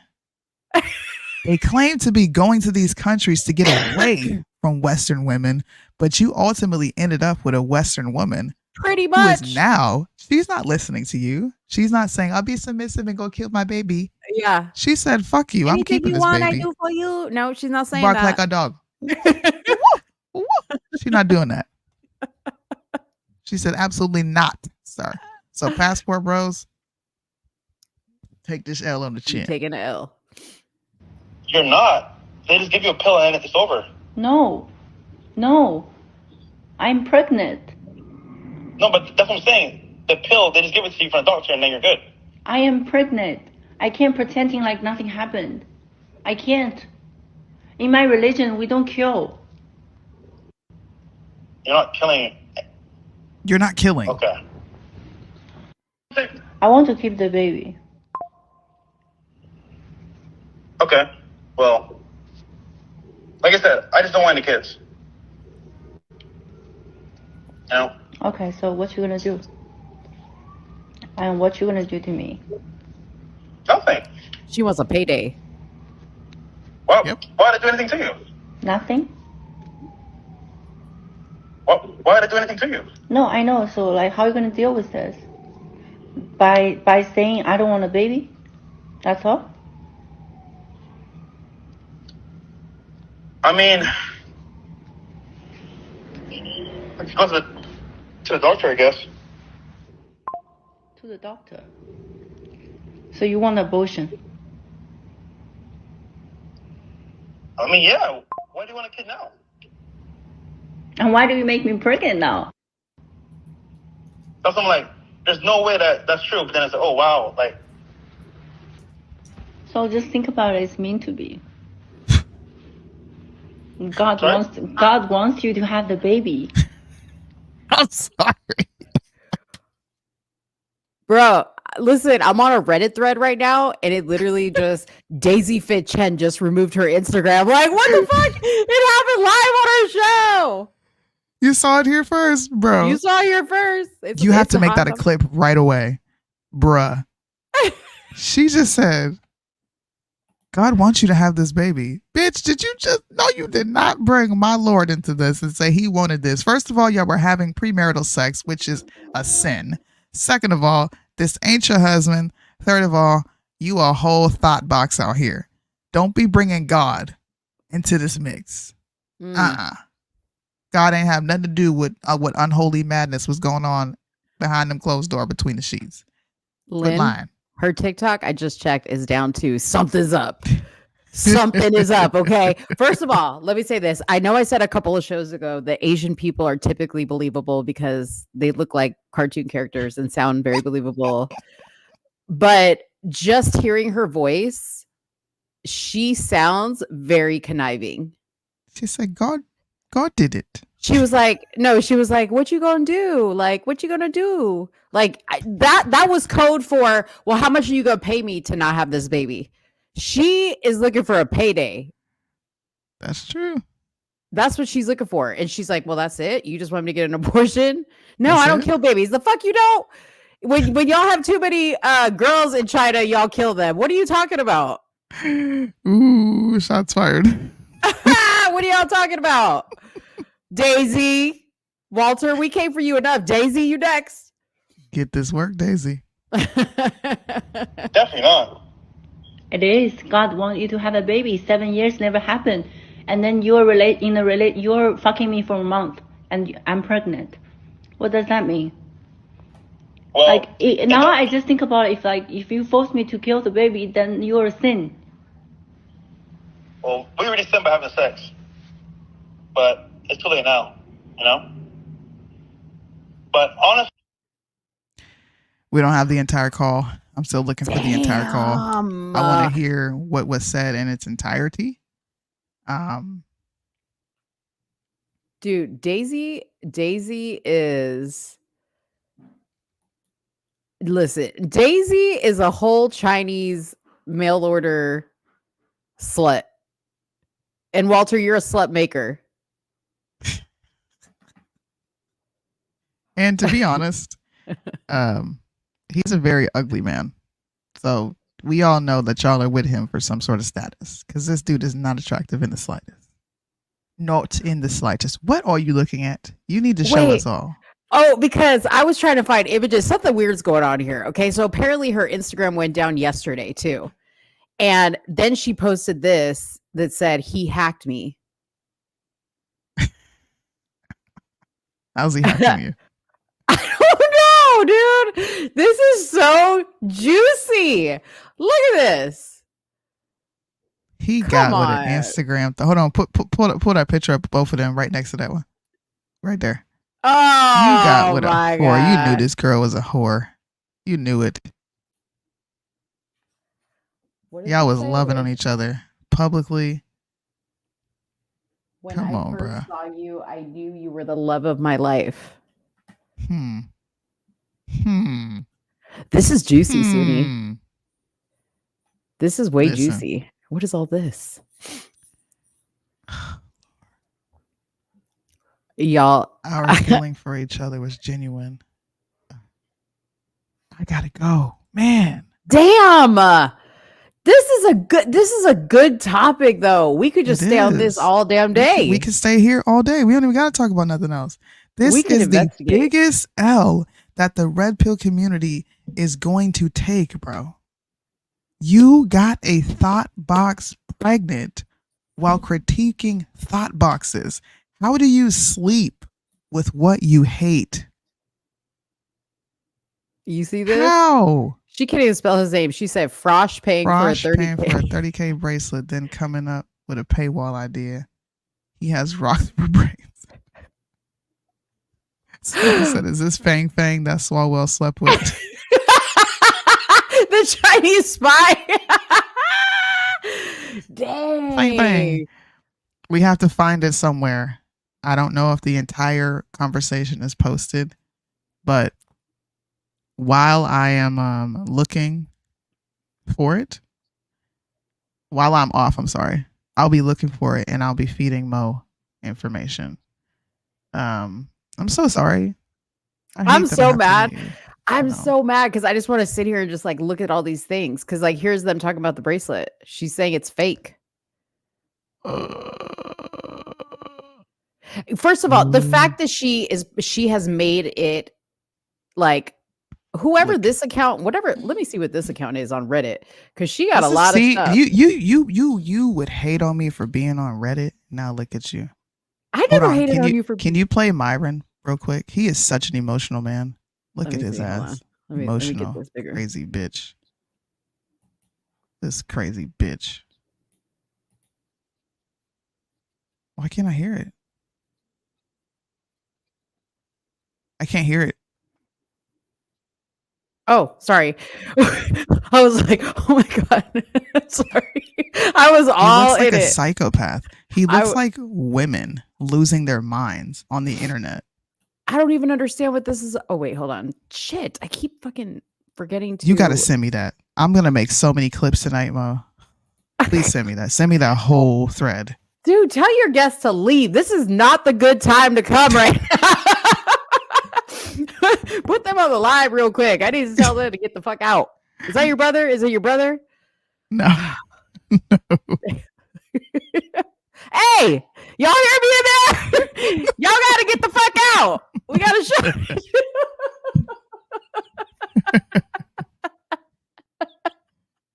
Good Lord. It said that I got her pregnant when I fucking did it. And then you dumbasses, 3 years later, believe some bitch that makes the same fucking allegations again. You fucking Yeah. idiot. Can you send me that? This is evidence of an unhinged. And then you He has dumbasses, no emotional discipline. same fucking allegations. Is he getting mad at the situation? He was accused. So this is not the first time they have been caught doing this. Oh. They keep getting women pregnant and then telling the women to murder the baby. He is unraveling. Thank you for that caption, because that's what I'm gonna put. Because Unraveling. because their whole podcast is about to crash down in flames. It's about to go down in fucking flames. I'm gonna see if I can pop back in here. But if I don't come back, guys, please do us a favor and share the crap out of this show. If you're watching and you're new here, hit the subscribe button. I'm gonna try to inch my way back in here. Hey, I'll be back. Yeah, But I do have to go entertain my guests. I'm sorry. fake like a leg cramp or something. Oh, I gotta throw up. Oh, she getting a DNA test, y'all. Dun dun dun. I'll see if I can come back. I'll see you guys. Oh, she posted the ultrasound. Okay, she posted ultrasound pictures. Bye, Soonie. Bye. Okay, let me share my screen, y'all. We're just gonna like hang on this for a second because I need to do a little bit of like looky at what's going on here. So this was the live that I was trying to show you guys. Okay, before her page got taken down. This is her posting pictures of her ultrasound. Okay. She's posting pictures of the ultrasound. And there's clearly a baby in there. Now, we don't know that that's her ultrasound, but I don't know. But then she also posted, "Say no more DNA test if he has the fucking balls." So the picture that I couldn't show you guys on her story was Just her as getting the DNA test. That was her getting the DNA test. So, yeah. Let me just see if there's any more information here. And then we'll just move on because I just can't do this. Like I could go down this rabbit hole. Is this a video? No. I'm just trying to find a video. Myron goes on a rant on loyalty. Okay. I take it back. We're watching this. Regardless of whether it's Here we go. convenient or like, I don't get it. Like, it really does fucking piss me off. When the Andrew Tate allegations came out, fucking pissed me off. When people talk shit about Fresh, gets me fucking mad. When people talk shit about Sneeko, etc. If you're my friend, you're my friend. I'm with you, regardless of whether it's convenient or not. You fucking pussies in the chat that say you're loyal to a fault. Shut the fuck up. That does not exist in my fucking vocabulary. Loyal to a fault, because you're loyal regardless. The whole definition of loyal is being loyal and sticking by somebody, whether it's convenient or not, to fucking be there. I don't believe in this term loyal to a fault. Okay? And if the fault is death, then guess what? I die with a fucking spine. A lot of you motherfuckers are jellyfish. No fucking spine. And that's the reason why a lot of you motherfuckers are fat, triple chin, neck bearded, pieces of shit, fucking dorks with no money, and no one fucking respects you because you motherfuckers don't stand for nothing. If I stand with Fresh, I die with Fresh. It is what it is. Okay? It is what it is, you motherfuckers. Oh shit, it's getting shaky. I don't know what I'm gonna do. I'm gonna leave. I got 20 fucking real estate properties, so I can tell motherfuckers, fuck you. My net worth is over $6 fucking million. I get money residually. I don't fucking need to do this shit, and I don't need to fucking sell my soul. I stand with my fucking friends. Period. All right? Some of you motherfuckers need to get a fucking spine, you jellyfish SpongeBob in a fucking pineapple house. Pieces of shit. It pisses me off how soft all you motherfuckers are, bro. It's ridiculous. You motherfuckers haven't stepped in the gym in 3 weeks trying to tell me how to fucking be loyal to my fucking friends. I'm not going anywhere. All right? I'm tired of you motherfuckers. Leave Fresh. He's only dude. He's only done. Well, fuck you. All right? Whoa. Like, there's more to this. But he's getting that upset over the mistakes that his friend did. Listen. I don't need to make a fucking cent off this fucking podcast. I'm fine. My real estate will take care of me because I knew that if I want to say what the fuck I want to say and not sell my soul, I need to go ahead and build residual income coming in every fucking month so I can sit here and tell you fucking haters, fuck you. Okay, so what this rant is about is the fact that he knows his fresh and fit empire is probably going to come crashing down as a result of this. Okay, so he's basically saying, oh well, I have all these properties and so I can say whatever I want to say and I don't have to worry about it. This doesn't matter to me. Then why are you getting so upset? Why are you feeling the need to defend yourself? I guarantee you he's probably ripping into Walter, okay, on the side. Because would a real man be this emotional? No, they wouldn't. But yet they tell you all the time, they tell you guys all the time how to be real men.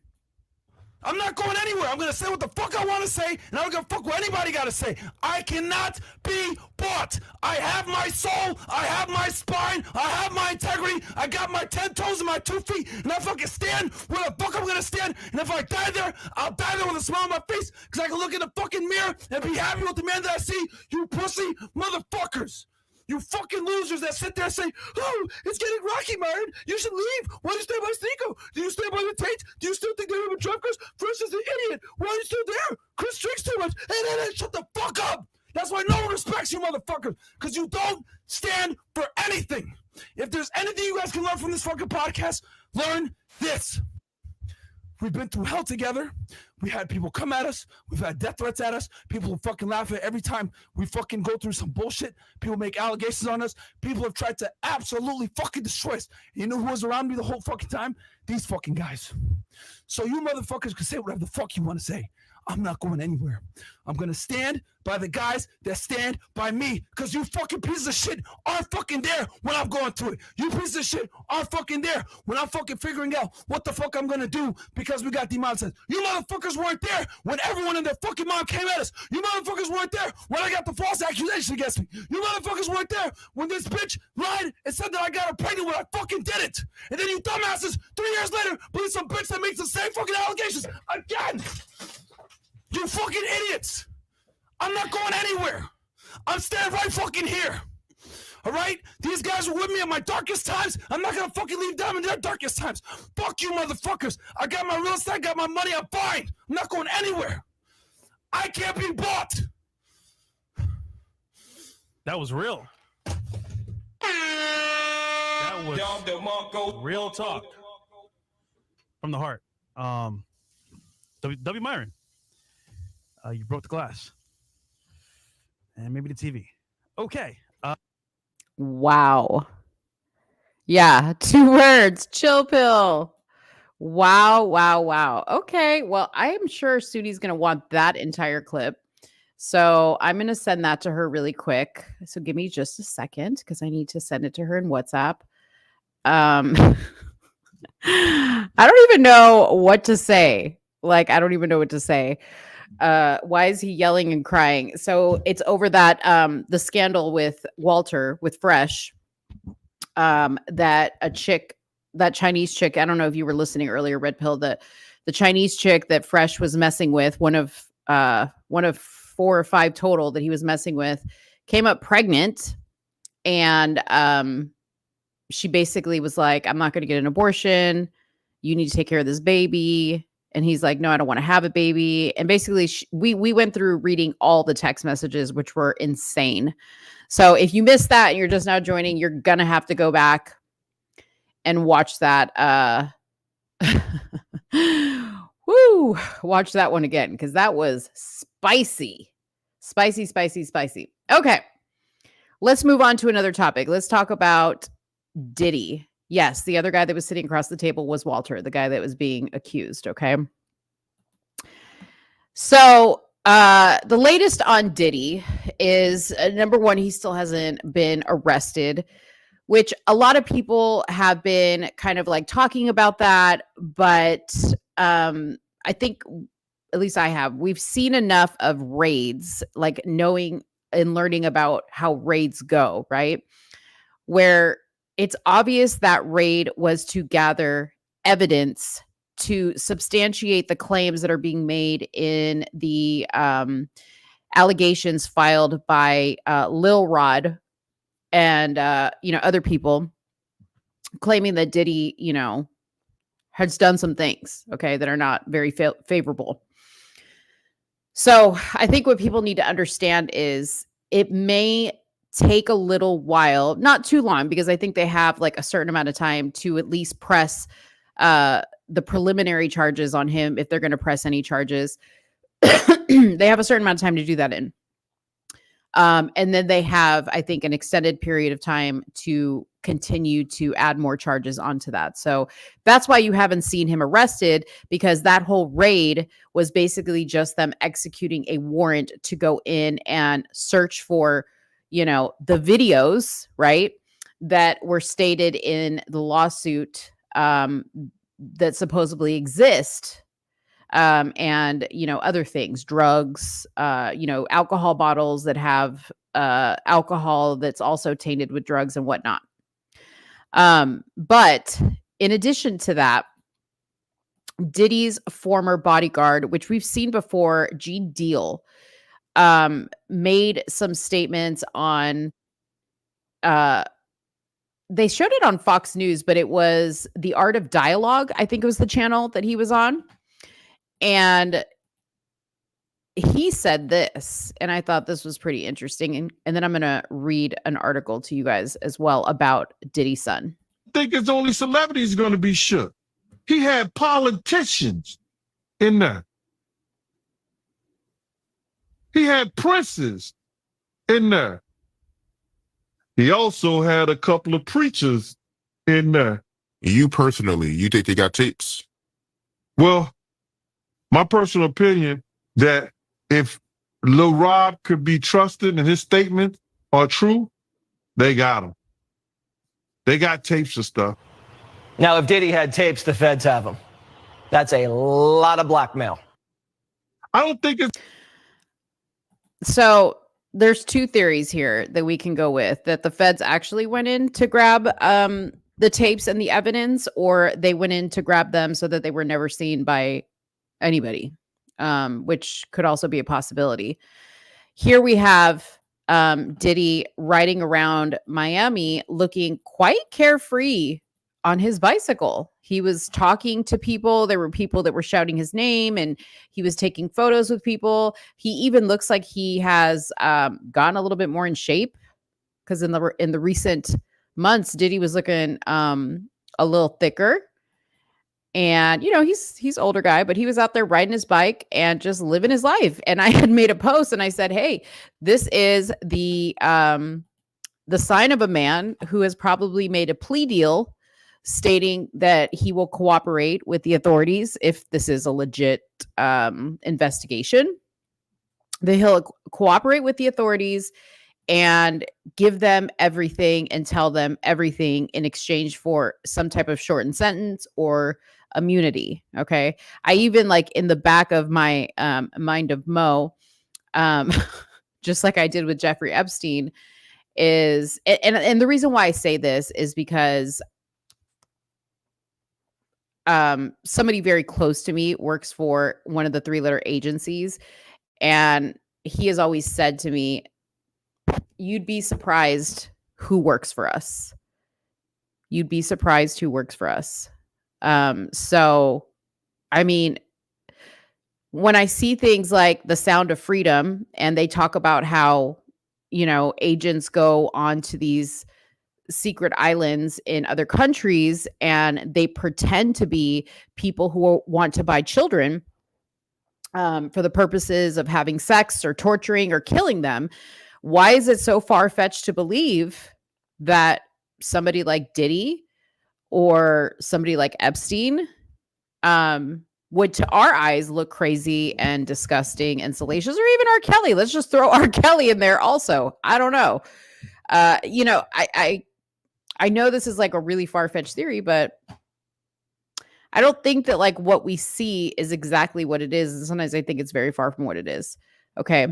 So here's the latest development with Diddy's son. Diddy's son, Christian, has now been accused of sexual assault in a new lawsuit separate from Diddy's, amid Diddy's sex trafficking accusations. So yeah, the article goes on to state that Christian King Combs sexually assaulted her while she was an employee on his father's yacht.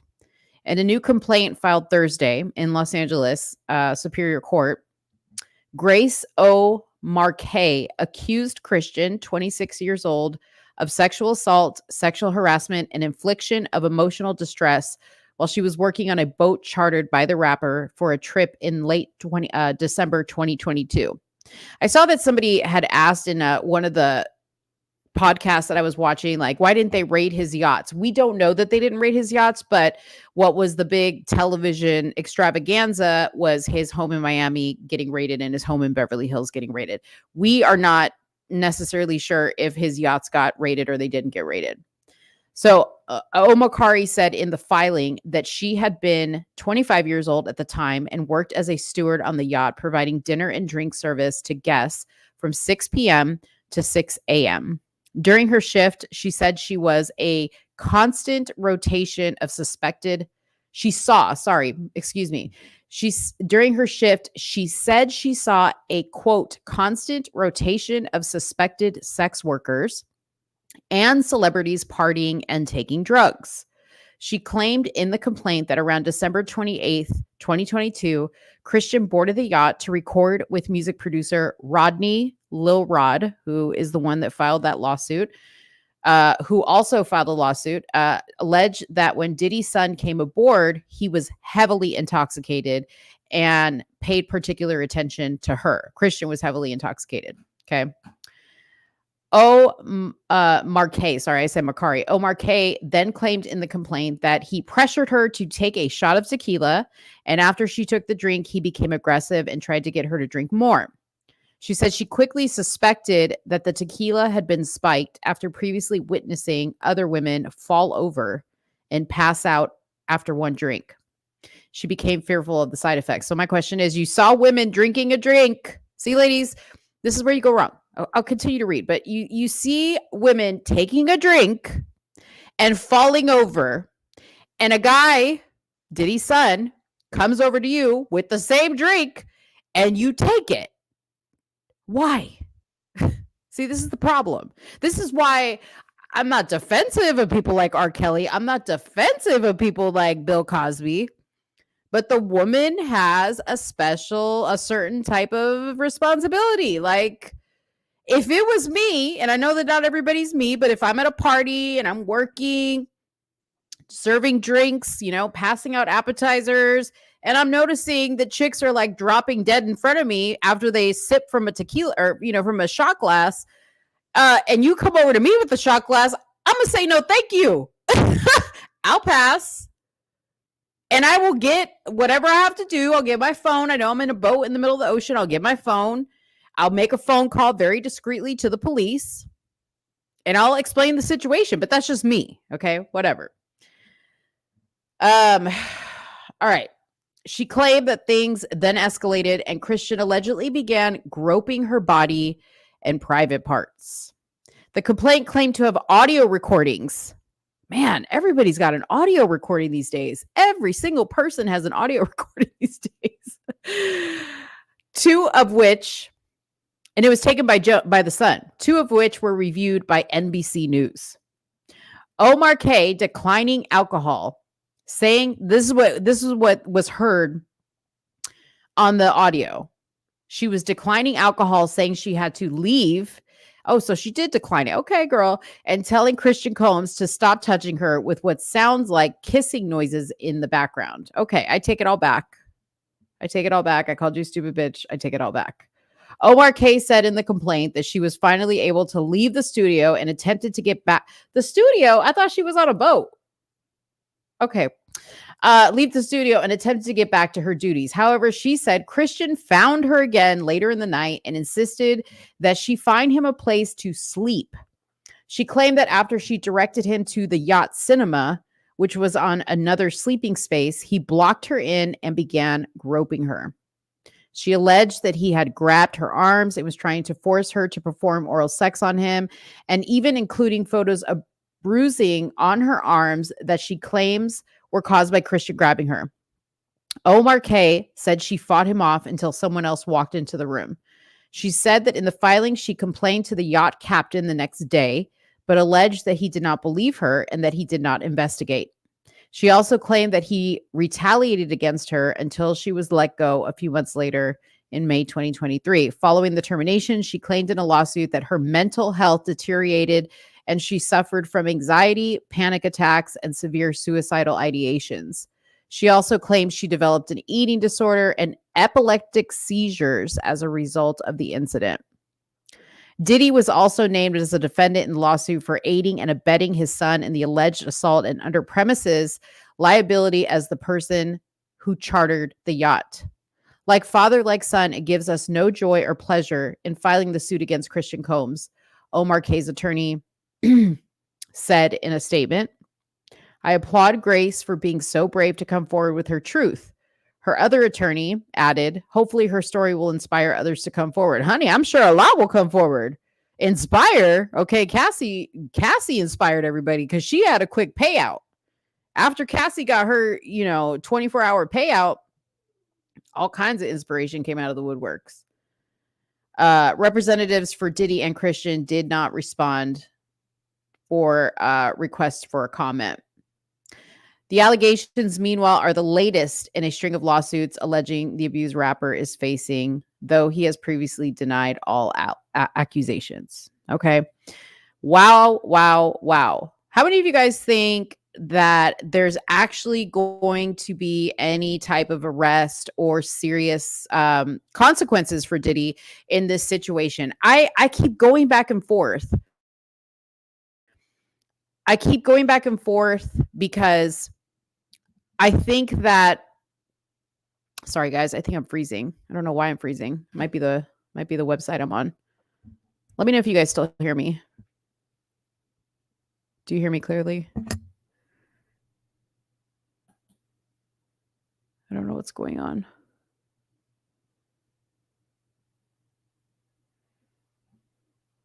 Do you guys hear me clearly now? Okay, it looks like I'm frozen. Okay. I go back and forth because while the raid looked really spicy and all, and I remember like R. Kelly went through something very similar. It took a while. It took a while for anything to happen, which I think is understandable, right? But then part of me wonders, like, if Diddy is so powerful, right? And he can like supposedly off anybody he wants to off, like, why was Gene Deal for the longest time? Because he's been talking for a long time.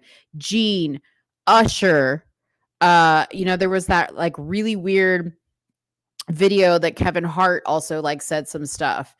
There's been other people. Like, why do those people get to survive the Diddy? It's like the Diddy curse. Like, if you talk about him, you just, he kills you. He doesn't want anything coming in between him and his empire. So again, I'm in this space now that I just like question everything. And I'm just like, the fact that it's so easily accessible, all this Diddy information, and every other day there's new information coming out. Like, why I'm suspect of it all. Okay.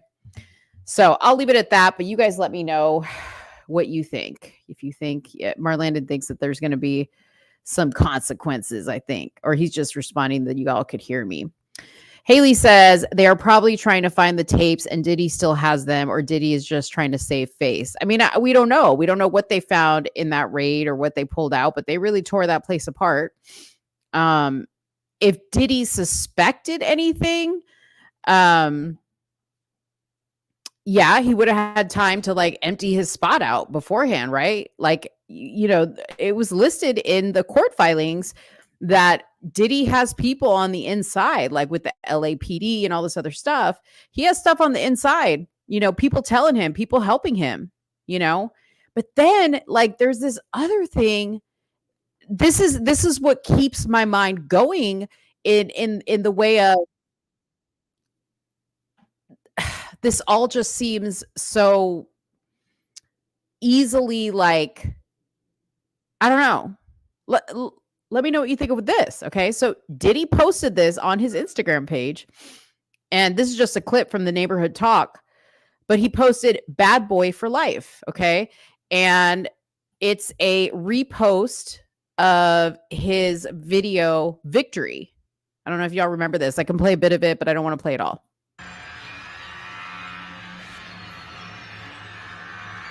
So what you're going to see here is in the beginning of this video, it's Diddy in his mansion, with a bunch of women laying around, and there's a raid that takes place, and he escapes.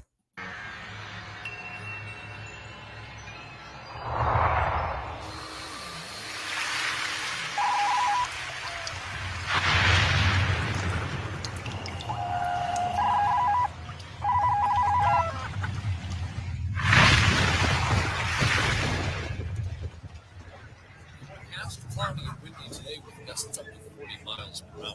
59 degrees. Cloudy with a few sunny breaks and not as warm with a high of 53. 40 miles per hour. He's putting on a vest. He's putting on like a bulletproof vest. Here comes the raid. Go, man, go! Welcome back to Chase TV. Enter contestant number 5. Last week's winner and a true survivor. A 3.6 average, 5 seasons in the playoffs, and still running.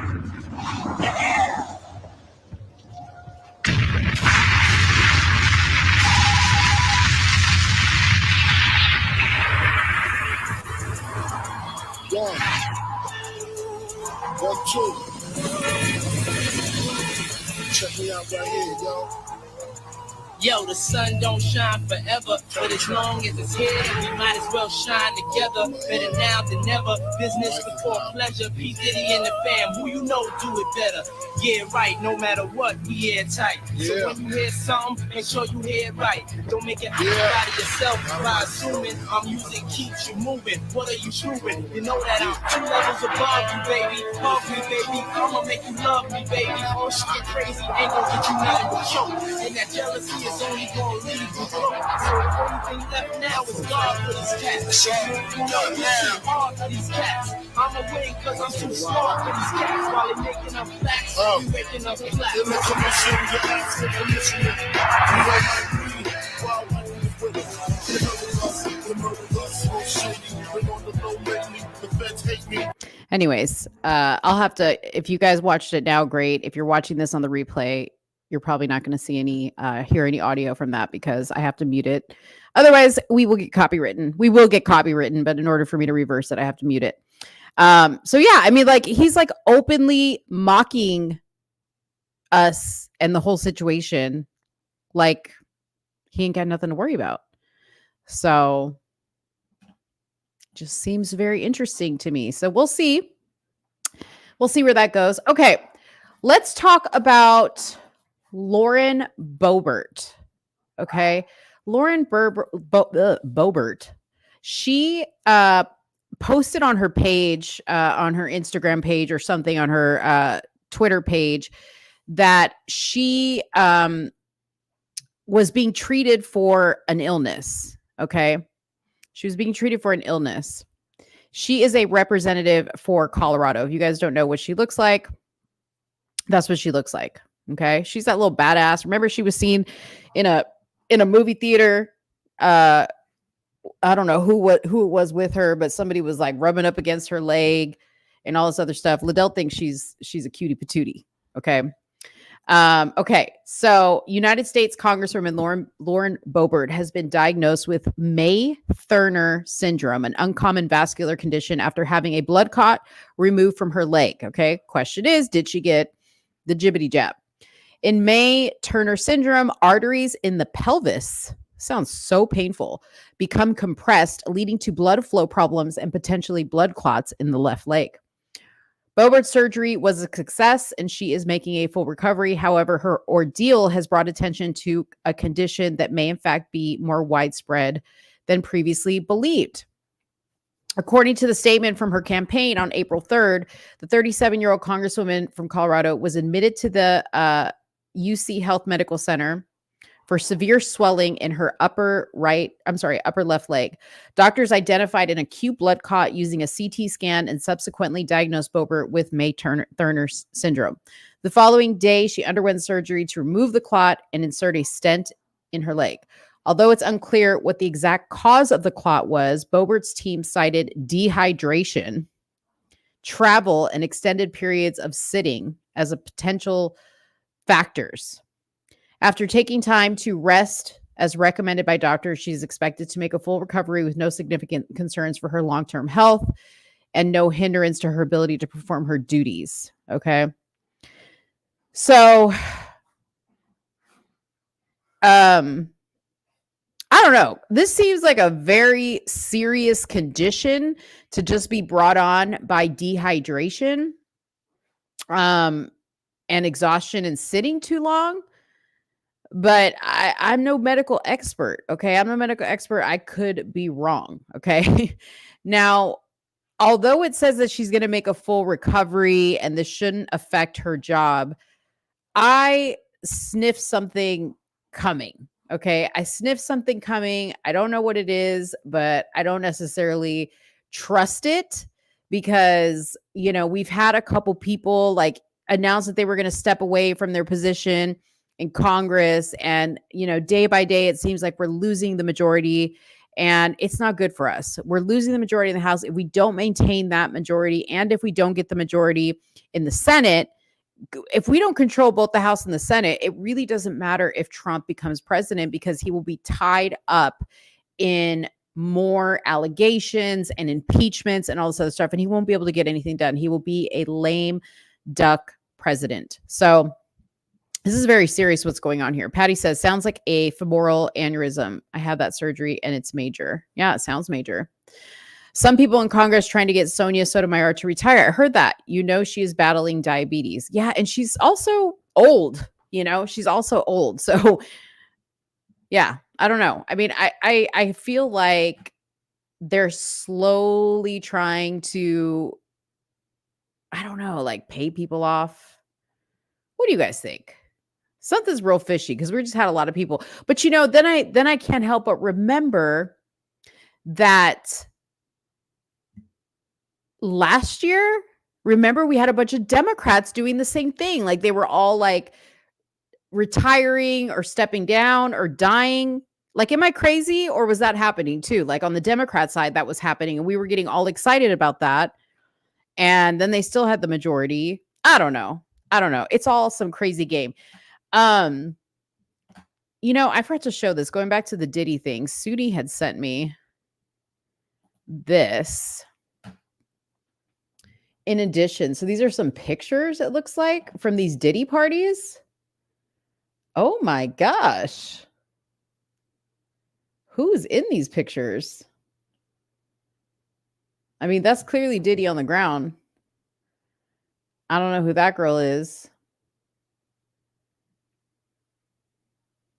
Oh, that's when that girl's weave caught on fire. That was at a video shoot, though. That was kind of funny. Anyways, I just wanted to put that up there because I remember Soonie sent that to me, but I wanted to pull up the stuff on Candace Owens. Sorry, I got to go through. It's weird when she sends me stuff. It's like, it doesn't have like a title to it. Okay. So Andrew Schultz is the guy. So Andrew Schultz went on Andrew Schultz called out Ben Shapiro and asked if it's an Israeli media platform and ponders if he's tricking Christian conservatives. Okay. So that doesn't make sense to you. Basically, he's going after Ben Shapiro. So I want to go ahead and play this because this is interesting. And I don't know who this guy is, Andrew Schultz. I don't know why his name sounds familiar. but I don't know who he is. He makes the argument for censorship. He calls it something else. Yeah, I forget the term. I have it in my phone. But I don't even think he's using the term right. But he's basically like, there's a window of ideas we accept. Yes. And we accept ideas between this, I guess this is, if I get window, you're looking like this. So we accept ideas between here and here. And anything outside of that window, well, you're fireable. That's censorship. But he's acting as if this is like a justified reason for firing people when you built your identity and platform off of no censorship and freedom of speech and facts don't care about your feelings and all this shit. It's also funny that window happens to end where his beliefs end. Isn't it interesting? You would say that. Not being pro-Israel, that's where the window ends. That's also your specific personal belief. What? So I just don't see. You can't have an opinion on your platform that is not pro a country that is not ours? Yeah. Wait a minute. Crazy. I wish. So is the Daily Wire an American media platform or is it an Israeli media platform? I'm just asking. This guy's cooking. I'm just asking. If the rule is, I'm just saying, if the rule is you cannot be critical, because he has no problem being very critical of America. Yep. He's critical of the left in America. Left is half the country. You have no problem eviscerating half of the country. That's the current party in power. But you can't criticize Israel as a country. That's just another country, unless you're saying, and you're clearly admitting that the Daily Wire is an arm of the Israeli, I guess, media or propaganda machine. Is that? Oof. Are you manipulating the religious right in America? Are you manipulating the right-wing conservatives in America and selling them country western movies and putting on your little cowboy hat and fake moving in Nashville so that you could take all their money and then in the process restricting free speech, one of the core tenets of the American identity? Ben. Benjamin. What is happening? There's trouble in paradise. He makes... That was awesome. And he's so right. Right? And Soonie's so right, because I'm posting up here her comments as well. He's saying what we're all saying. You guys find it funny how like a lot of these shows, like Shannon Sharp and now this show and other shows, they bring on comedians, okay? Under the guise of, we're interviewing a comedian. This is this is just funny. We're not really criticizing anybody. We're just being funny to basically spill facts. And the shout out to the comedians, because I feel like comedians it's slipping away. Okay. But comedians are probably one of the few that still have their First Amendment rights, to tell you the truth, because we're all losing them for sure. So yeah, so he's basically calling out Ben Shapiro and he's calling out the Daily Wire and saying, you guys made a business off of telling people about your rights as an American, your freedom of speech, First Amendment, blah, blah, blah, blah, blah. And, I'm sorry, that only applies up until when somebody says something that you don't like, something that you find blood libel, something that you find, what is the word? Oh my God. What is it? Not racist, but the Jews version of it. You know what I mean? So anyways, Ben, you've got a lot to answer for. Okay. So cut to today. Candace looks like she wants to debate Ben Shapiro. I'm going to try to make this bigger so y'all can see this. She wants to anti-Semitic. There you go. She wants to debate Ben Shapiro. Okay. After replying to Anomaly, who posted this, she said, I would like to debate Ben Shapiro on Israel and the current definition of anti-Semitism. Now, I want to bring something up that I saw on Bryson's wife's page, Shekinah. If you follow her, Shekinah Gray, she's awesome. She had posted a poll, and she said, between Ben and Candace, who would win the argument or this debate? Who would win this debate? And like 75% of the people voted for Candace Owens. Okay. The next question on that slide was, do you think Candace is well-versed enough on being able to debate Israel historically, right? Because, Ben's going to hit her with all the historical facts of Israel. Do you think that she is going to be able to win that debate based on her knowledge of the history right? The history, other than the fact that, you know, it's just wrong. It's just wrong to kill people. You shouldn't do that. Like, other than that argument, is she going to be able to come up with another argument?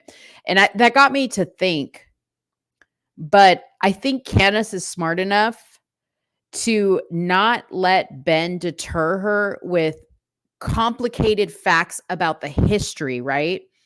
Because on another side of that, I was watching, I think it was like an interview, and I'm going to pull it up here. I think I have it, but I was watching an interview that Dr. Phil did with a Palestinian and an Islamic person, and they were trying to justify killing kids, okay, over this conflict.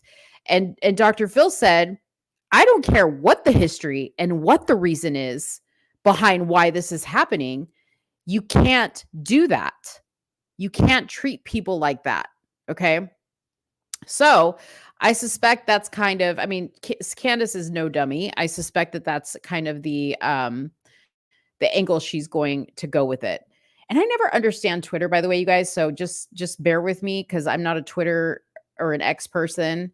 But I'm going to read to you some tweets that have been coming up here. So Jeremy Boring says, I don't know your international travel schedule, Candace. I know when you've wanted to talk to someone in the past, you've flown across the world to make it happen. You asked for this debate, Ben agreed to debate. Okay. So she replies back to him and she says, barring the odd insinuation that you didn't know your own employees were booked on international flights to come join me in London to film for your platform, this is great. I fully accept. No moderator. I will get in touch privately to get this set up. Major win. Oh, see, Candace she always comes back, okay, with the fire.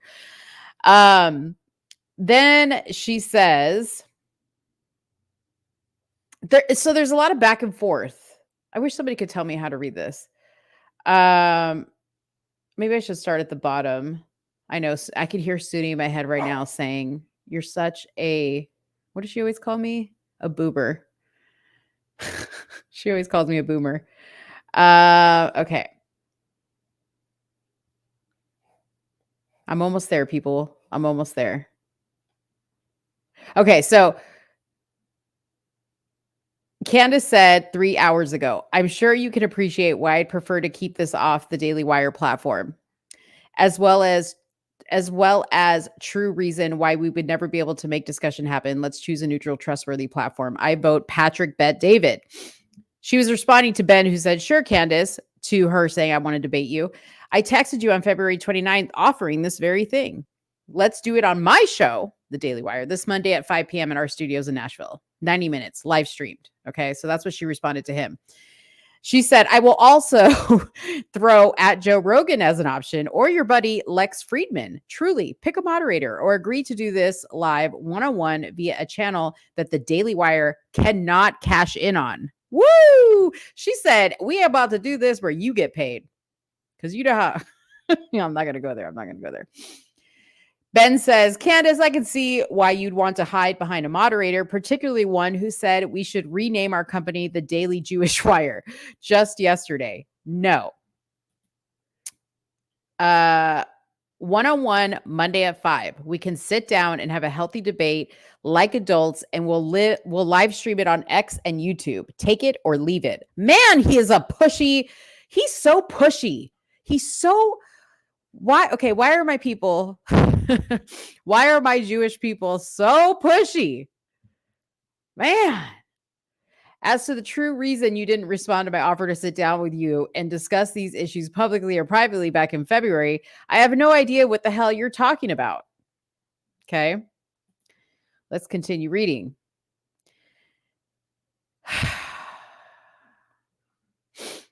Patrick Bet David gets in. He enters the chat and he says, my proposal to Ben Sheeran will Candace Owens.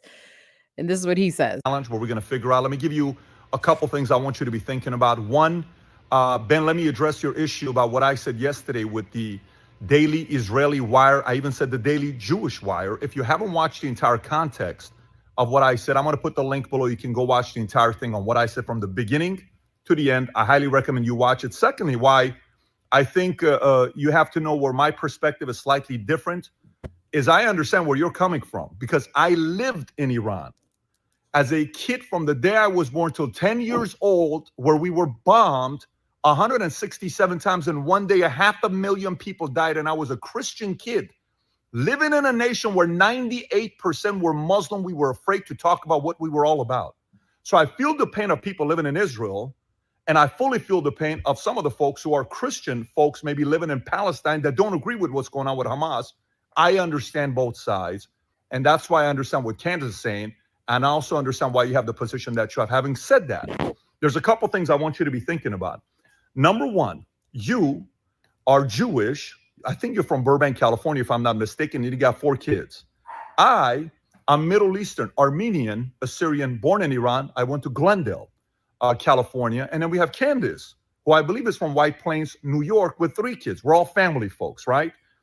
When we come down and sit down and have the conversation together, we're in America today. So this is my proposal to you. If you're America first, we, Valuetainment, have agreed that if you want to do the sit down with us, a fair and balanced sit down, the moderating of the 2 of you, we will give $250,000 to Laken Riley's family because of what's happening today with illegal immigration. It's the number 1 issue in America, and I think it matters to the both of you. So no matter where you live, today we're raising our kids in America. So I want to make sure we're America first. And last but not least, while we're talking about this, I'm going to be around for a very long time in this space. We're going to be hosting many, many different types of conversations like this. Whether you're left, center, or right, people come here, they feel safe with us, which means we're going to do a very fair interview with the 2 of you. And the details is on you to say yes or no. If not, totally understand. If you're open to it, I think I live 25 minutes away from you. Let's make this happen and unite specifically to the biggest voices in the conservative space. Woo! Patrick Bet David, he made his interview or his pitch for it to be on their show. Okay. So then Candace responds to that and says, Patrick Bet David just threw down $250K for Laken Riley's family to make this debate happen. And yes, at Ben Shapiro did take PBD's words completely out of context. There was zero malicious intent. I'm America first, so I'm in. Amazing option to make this charitable. Oh, that's so funny. Okay, so also I want the public to know that the entire executive team at the Daily Wire, who Ben would have run this proposal by, are aware that I am in London right now. They know the Monday deadline in person is virtually impossible to swing, which is why I'm convinced this is just show and tell. No reason at all. We can't just coordinate schedules like adults. If he is actually game and not playing pretend, I am very much game to make this happen. See, Candace is calling his ass to the carpet. She keeps going. She keeps going. She says, I cannot laugh hard enough at Ben Shapiro's obvious, quote, I'll only do this at the Daily Wire at 5 p.m. Eastern Standard Time on Monday or not at all stunt. This dude literally got on a plane to go debate Destiny the streamer as moderated by Lex Friedman 2 months ago. Stop making a show of it, Ben. Man up. Let's pick a date, a time, and mutually agreed to platform regarding which I have just offered you 5 viable options. Let's see if Ben responds. That's when Jeremy Boring, the CEO of Daily Wire, jumps in the chat. And he says it's Sabbath. But I think Ben was clear. One-on-one in person, Nashville, Monday, 5 p.m. Live stream on X and YouTube. I'll add, there will be no ads on the video and no charge to watch it. No one cashes in. You debated Destiny on his show without a moderator less than a month ago, and I have debated plenty of people without a moderator on your own show. You asked for a debate. If you want it, come and have it. My. Are they like, what the heck? So then Lex Friedman enters the chat. What a mess. And he says, sure, I'll host it. It'll be fun. That's how Lex talks, by the way. Candace jumps in and she says, Ben is offline until Sunday. Apparently he thinks people hide behind hosts, even though you just hosted his last debate. Hopefully when he reemerges, he will reconsider giving given you are friendly to him. I am fully game. So Candace is basically like, hey, really, I'll go on anybody's platform. Like, just tell me the date or time. Obviously, I can't do the one Ben put out there. But I'm not going to be picky about it. So that's when Jeremy says, I don't know your international travel schedule. I know when you've wanted to talk to someone in the past, you've flown across the world to make it happen. And she says, barring the odd insinuation that you didn't know your own employees were booked on an international flight to come join me. So obviously she's friends with people to film for your platform. This is great. I fully accept. No moderator. I will get in touch privately to get this set up. So she's like, okay, I guess I'll make it happen. So that's pretty much it. And this is just a comment that she has pinned. Okay. Wowza. Okay. This is going to be the event of the season. Now, I didn't show you guys all this, but there were tons of other people to include Tucker Carlson, James O'Keefe. People were jumping in because they all wanted a piece of this interview. It is crazy, you guys. So we will see who gets this. I don't know if you guys have any particular like choices where you would like to see this. I frankly do not care, but I will say I like that there, Patrick Bet David is going to donate to a charity. I'm sure he's also going to cash in because $250 on the amount of money he's going to make on people watching this debate. $250 is nothing. Okay. Just keep in mind that I think like Shannon Sharp made, I think $4 or $5 million on the interview he did with Cat Williams. So, and that's after YouTube took their cut of it, which is 30%. Okay. So that just puts it in perspective. I'm saying this is going to be anywhere near the amount of people watching Cat Williams. It may be, I don't know, but yeah, 250,000 is not a huge like amount of money for them to take out of what they're going to make. So, and frankly, I don't have a problem with people monetizing this interview. I agree that it shouldn't be on Daily Wire, just like I would say, like if Candace had her own show, that it shouldn't be on her show. I think doing it in a neutral platform that's not their own to have a moderator is a good idea. So I don't know, but you guys let me know. I don't know what's going on with the chat. I haven't seen a comment from anybody in a while other than from Orlando telling me I act just like my people, the Jews. All right. So last topic I have is the bird flu. Okay. You know what? No, hold on. I wanted to show you. You know what? Never mind. It's not that big of a deal. Let's talk about the bird flu. Let's just wrap it up with the bird flu and see what it says. Okay. So they are calling it. We're going to go to what the CDC says. So the CDC issues bird flu health alert to clinicians, state health departments, and the public after Texas farmer is infected. It wasn't Texas. So maybe maybe I did have the bird flu. The Centers for Disease Control issued a health alert Friday to inform clinicians. So just know that if you go to the doctor feeling sick, they are going to probably diagnose you with the bird flu. Okay. A person who was in contact with dairy cows in Texas. Okay, so I guess the bird flu comes from dairy cows. How does that work? How does that work exactly? Okay. So a farm worker on a commercial dairy farm in Texas developed conjunctivitis last week and subsequently tested positive for bird flu. The positive bird flu diagnosis came after milk from dairy cows in Texas and Kansas tested positive for the disease. How weird is that? It comes through the milk? The infection follows a 2022 case in Colorado and is the second person to test positive for the bird flu virus in the U.S. I guess I won't get the bird flu because I don't drink milk. While the CDC said that the current risk these viruses pose to the public remains low, people who are regularly around infected birds, cattle, or other animals are at high risk of infection and should take appropriate precautions. Since 1997, more than 900 sporadic human cases of the bird flu have been reported in 23 countries. While the fatality rate for humans is high, there is a near 100% fatality rate for the birds. Who the fuck cares? Why do we care about the damn birds? Lord, I'm trying to, somebody explain to me how the birds and the cows connect. Let's see. Hold on. Let's see if we got something here. We ain't got something. But the CDC says bird flu pandemic could possibly be 100 times worse than COVID. Here we go. The election flu is upon us, people. Please do not get your vaccinations. They're about to tell you, make sure you get your flu shot. Make sure you get your COVID shot because it protects against the bird flu. That's probably what they're going to say. Let's see. Merlanda says, Greg Abbott bet not even think about feeding into that shit. I agree.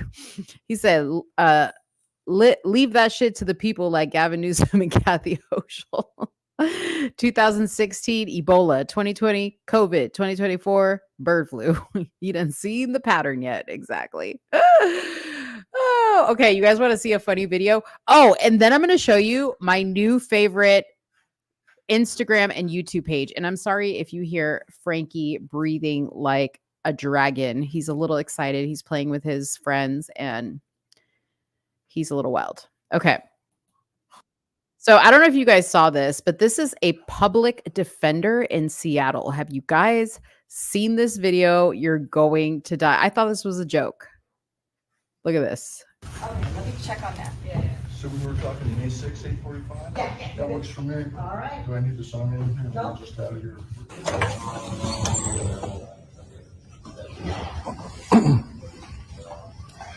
My comment about my client? Yeah. I just met her. She's really nice. She's really smart. She sounds like she's got the right idea about things. I really support what she's up to, and I think it's fabulous. How about that? God, she's accused of, what is it, criminal trespass? In the first degree, yes. Is she innocent or guilty? She's innocent, of course. She's innocent, okay. Well, she's caught on video being arrested and protesting and allegedly protesting. So I'm trying to get all sides. So my client has pled not guilty. My name is Stephanie Mueller. I'm in the directory for the Washington State Bar Association. You can look me up. Okay. Stephanie, thank you for your time. At this point, your client is being arraigned, though. It's all just happened. Her hearing is over. Got it. It's done. All right. Do you know? Okay, I can't help myself. Let's look up Stephanie Mueller. What does she say? Stephanie Mueller, Washington State Bar. I'd be like, are we getting punked? What is this? Okay, let's see. Is this her page? Are there any reviews? Is this a joke? Is this a joke? I don't see Stephanie. I'm trying to find a legit page. Hold on. Oh! Oh, Lord. Okay, this is Stephanie, criminal defense attorney at Vashon, Washington. Can we just get to the reviews? Damn, nobody's reviewed her. Sorry. Who? First of all, the way she's dressed for court is completely inappropriate. Seattle transgender attorney. Okay, let's see if on this one, lawyers.com. Nope. I'm trying to find something that has. Okay, let's read with. I don't know. Can I get on the New York Post without it messing up my computer? She puts on a busty display. Look at this, y'all. Come on. Look at this. That's inappropriate court attire. Inappropriate court attire. Nipples busting out. Look at the crowd. Like, is this a joke? Look at this. 70 years old. Yeah, you're going straight to jail with this public offender. 70 years old. You should be ashamed of yourself, Stephanie. She has a matching top with skin-tight black leather pants and boots. Mueller also wore an excessive amount of makeup, including dark green eyeshadow and flamboyant fake lashes, as she represented one of the far-left activists charged with disrupting a council meeting in February. The public defender shared that her client, we don't care what she said about the client. I really could care less. I mean, this is ridiculous. This is a clown show. What are you doing? State Bar in Washington. She said, since I came out as an openly transgendered attorney, I bring diversity to the practice of law and I'm a role model for the transgender community. Are you kidding me? Tell me what, like, okay, I don't support transgenderism, okay? But can somebody explain to me why, when a man wants to dress like a woman, this is what we see is a clown show? What woman looks like this? Point to me a real female lawyer that has come to court with this outfit on, with her nipples busting through the shirt, with a gaudy ass wig, looking like Cruella DeVille. I do not even understand. She's been it's been a public defender for 20 years and says it's the only person, openly transgendered woman trial attorney in Washington state. Thank God. Since I came out as an openly transgendered attorney, I bring diversity to the practice a lot. Whatever. You're not diverse and you're not bringing, I don't even understand. I do not. Oh my God.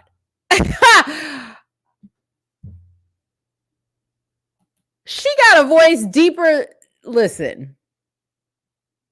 What is this?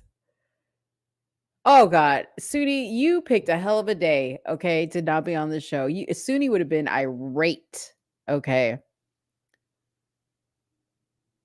What is this? See, why couldn't you just stick with, this is hideous, but why couldn't you just stick with this? Why'd you have to come into court looking like that, y'all?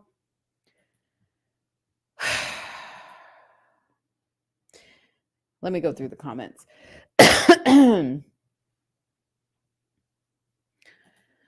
You're going straight to hell with that public defender. I'm sorry, but this is effing ridiculous. This shit is disgusting. A female would have been kicked out of the courtroom dressed like that. Can we get a close-up of her face? I showed you as close as I want to get. I can't get any closer than that. No, ma'am. All right. Now I need to laugh, okay? This is my new favorite. This is my new favorite page to follow. They also have a YouTube called Paid Vacation Comedy. Okay, so disclaimer. This guy's a comedian, okay? And he just does these interviews and he's dressed in a KKK hood, but they're hilarious, okay? So I'm going to show you a few of these to end your Friday night with a little bit of laughter. And then we'll close out the show. So don't go anywhere, okay? You are in a wheelchair, huh? Yeah. And you're a woman. Yes. Damn. Talk about a double handicap. Sheesh. So what do? You just kind of ski boop around town? Is that what you do? You're just kind of like a Roomba that bleeds once a month? You bring a lot to the table, I can tell. Like your own chair. You do, and you have like an aura about you, I bet you light up every room that you go into, especially when you hit that thing in reverse and your taillights go on. Beep, beep. Real big bitch coming through. Watch your toes, fellas. So when you go to the gynecologist, do you go to a regular gynecologist? Do you go to like Jiffy Lube? I did notice that you are a redheaded woman as well. So I do want to ask, does the carpet match the rims that you got on? What's the protocol on that one? Stephanie Hawking, why don't you tell me that? What would you say is the hardest part about being a woman in a wheelchair? Besides having a parallel park, what would be the, second hardest? The Super Racist Podcast. Yeah, so it's called the Super Racist Podcast is what it's called, okay? Let me show you. This was my, oh Lord, I haven't seen this. Okay, let's watch this one for the first time. New York, Jews, an underground society? We sent field reporter Aiden Frost to find out what exactly is going on down there. There is no tunnel system. There's no tunnel No system. tunnels, no tunnel system. I don't know what the heck you guys are talking about. There's no tunnel. There's no tunnels. There's no Jewish tunnel system. They think Jewish people are living underground, which is a crazy thing to. It's a crazy thing to. He got a delivery. An impossible thing to think. Some would say. Did you just have mail delivered? That's not mine. I don't know. It says Ishmael on Ishmael's a very popular name. You can understand how this looks off.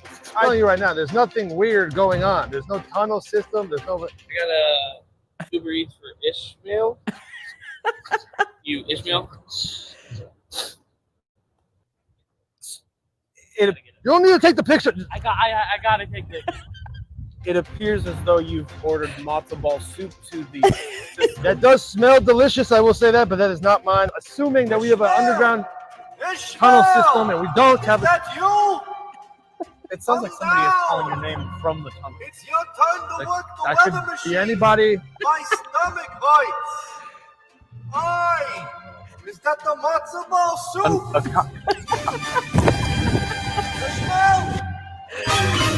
Oh gosh, that's funny, man. Okay, I gotta find the Muslim guy, and then we'll be done. Okay, so you are an Arabian man, that's correct? Persian. Oh my God. Tomato, Aladdin, who gives a shit? I will say this, you are a pretty tall guy. Yeah, a pretty tall guy. How tall are you? What are you, like 9'11"? You got a nice little style to you. Where do you get your clothes from? Thanks. Turban Outfitters? You know what my favorite thing about the Middle East is? Huh. No female Uber drivers. You know what my least favorite thing about the Middle East is, though? What? Everything. What's the state bird in the Middle East? Oh. What is it, like a drone from Obama or something? Persian, huh? Whew. I'm glad I don't have nose holes for this interview. You know what I'm saying? Osama been stinking over there. Yuck. Bring our troops home. Thanks for doing the show, by the way. Oh man, go follow this page. You guys could just scroll for days on this paid vacation comedy. They are so funny. I love that page. It makes me laugh. Anyways, thank you guys so much for sticking through the show. I'm so sorry that we didn't have Soonie with us the whole entire time, but she had unexpected guests that she had to attend to. So we apologize, but once again, you got me, and hey, that's not so bad. You guys have a wonderful weekend. Do not forget to pick up your eclipse glasses, because the eclipse, if you are in the line of states that the eclipse is going to be showing the strongest, I know that other states are going to be able to see it. But if you're in the line of states that are going to be seeing the best of the eclipse, yes, we'll both be here on Tuesday. I hope Soonie's listening, because I can't control. But get your eclipse glasses, because you cannot stare directly into the light or you will go blind. Okay, do not do that. Do not think that you go put on the darkest pair of glasses you got. My son, I was asking him, I said, oh, can you use your welder helmet? And he was like, no, not even that is protection enough from the sun or from the eclipse. So please be careful. Get your eclipse glasses. I know they have them at grocery stores, at Walmart, at Target, probably at CVS. But get them so we can, hopefully we'll be back on Tuesday. Hopefully it ain't the end for us all. Okay. Hopefully it's not the end for us all. And we'll be back on Tuesday, and we'll give you guys another great show. We always give you guys a great show. So y'all have a great one. I love you guys. Hey, follow me on Instagram, because tomorrow me and the conspiracy theorist girls are getting together for Heather's birthday. And we're doing like a overnight, like hotel, a staycation. We're going to go to this place called, hold on one second.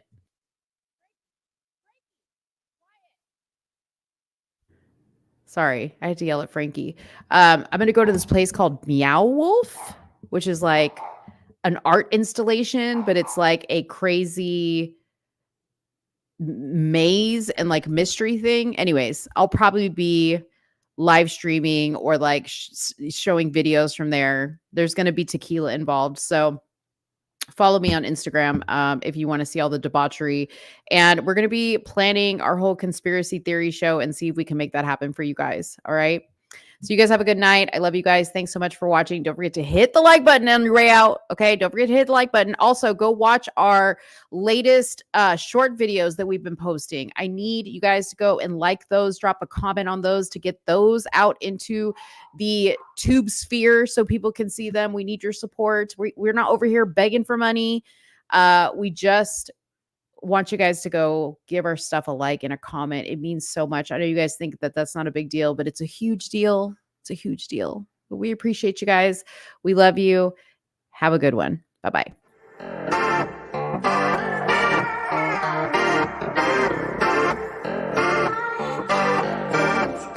Patriotic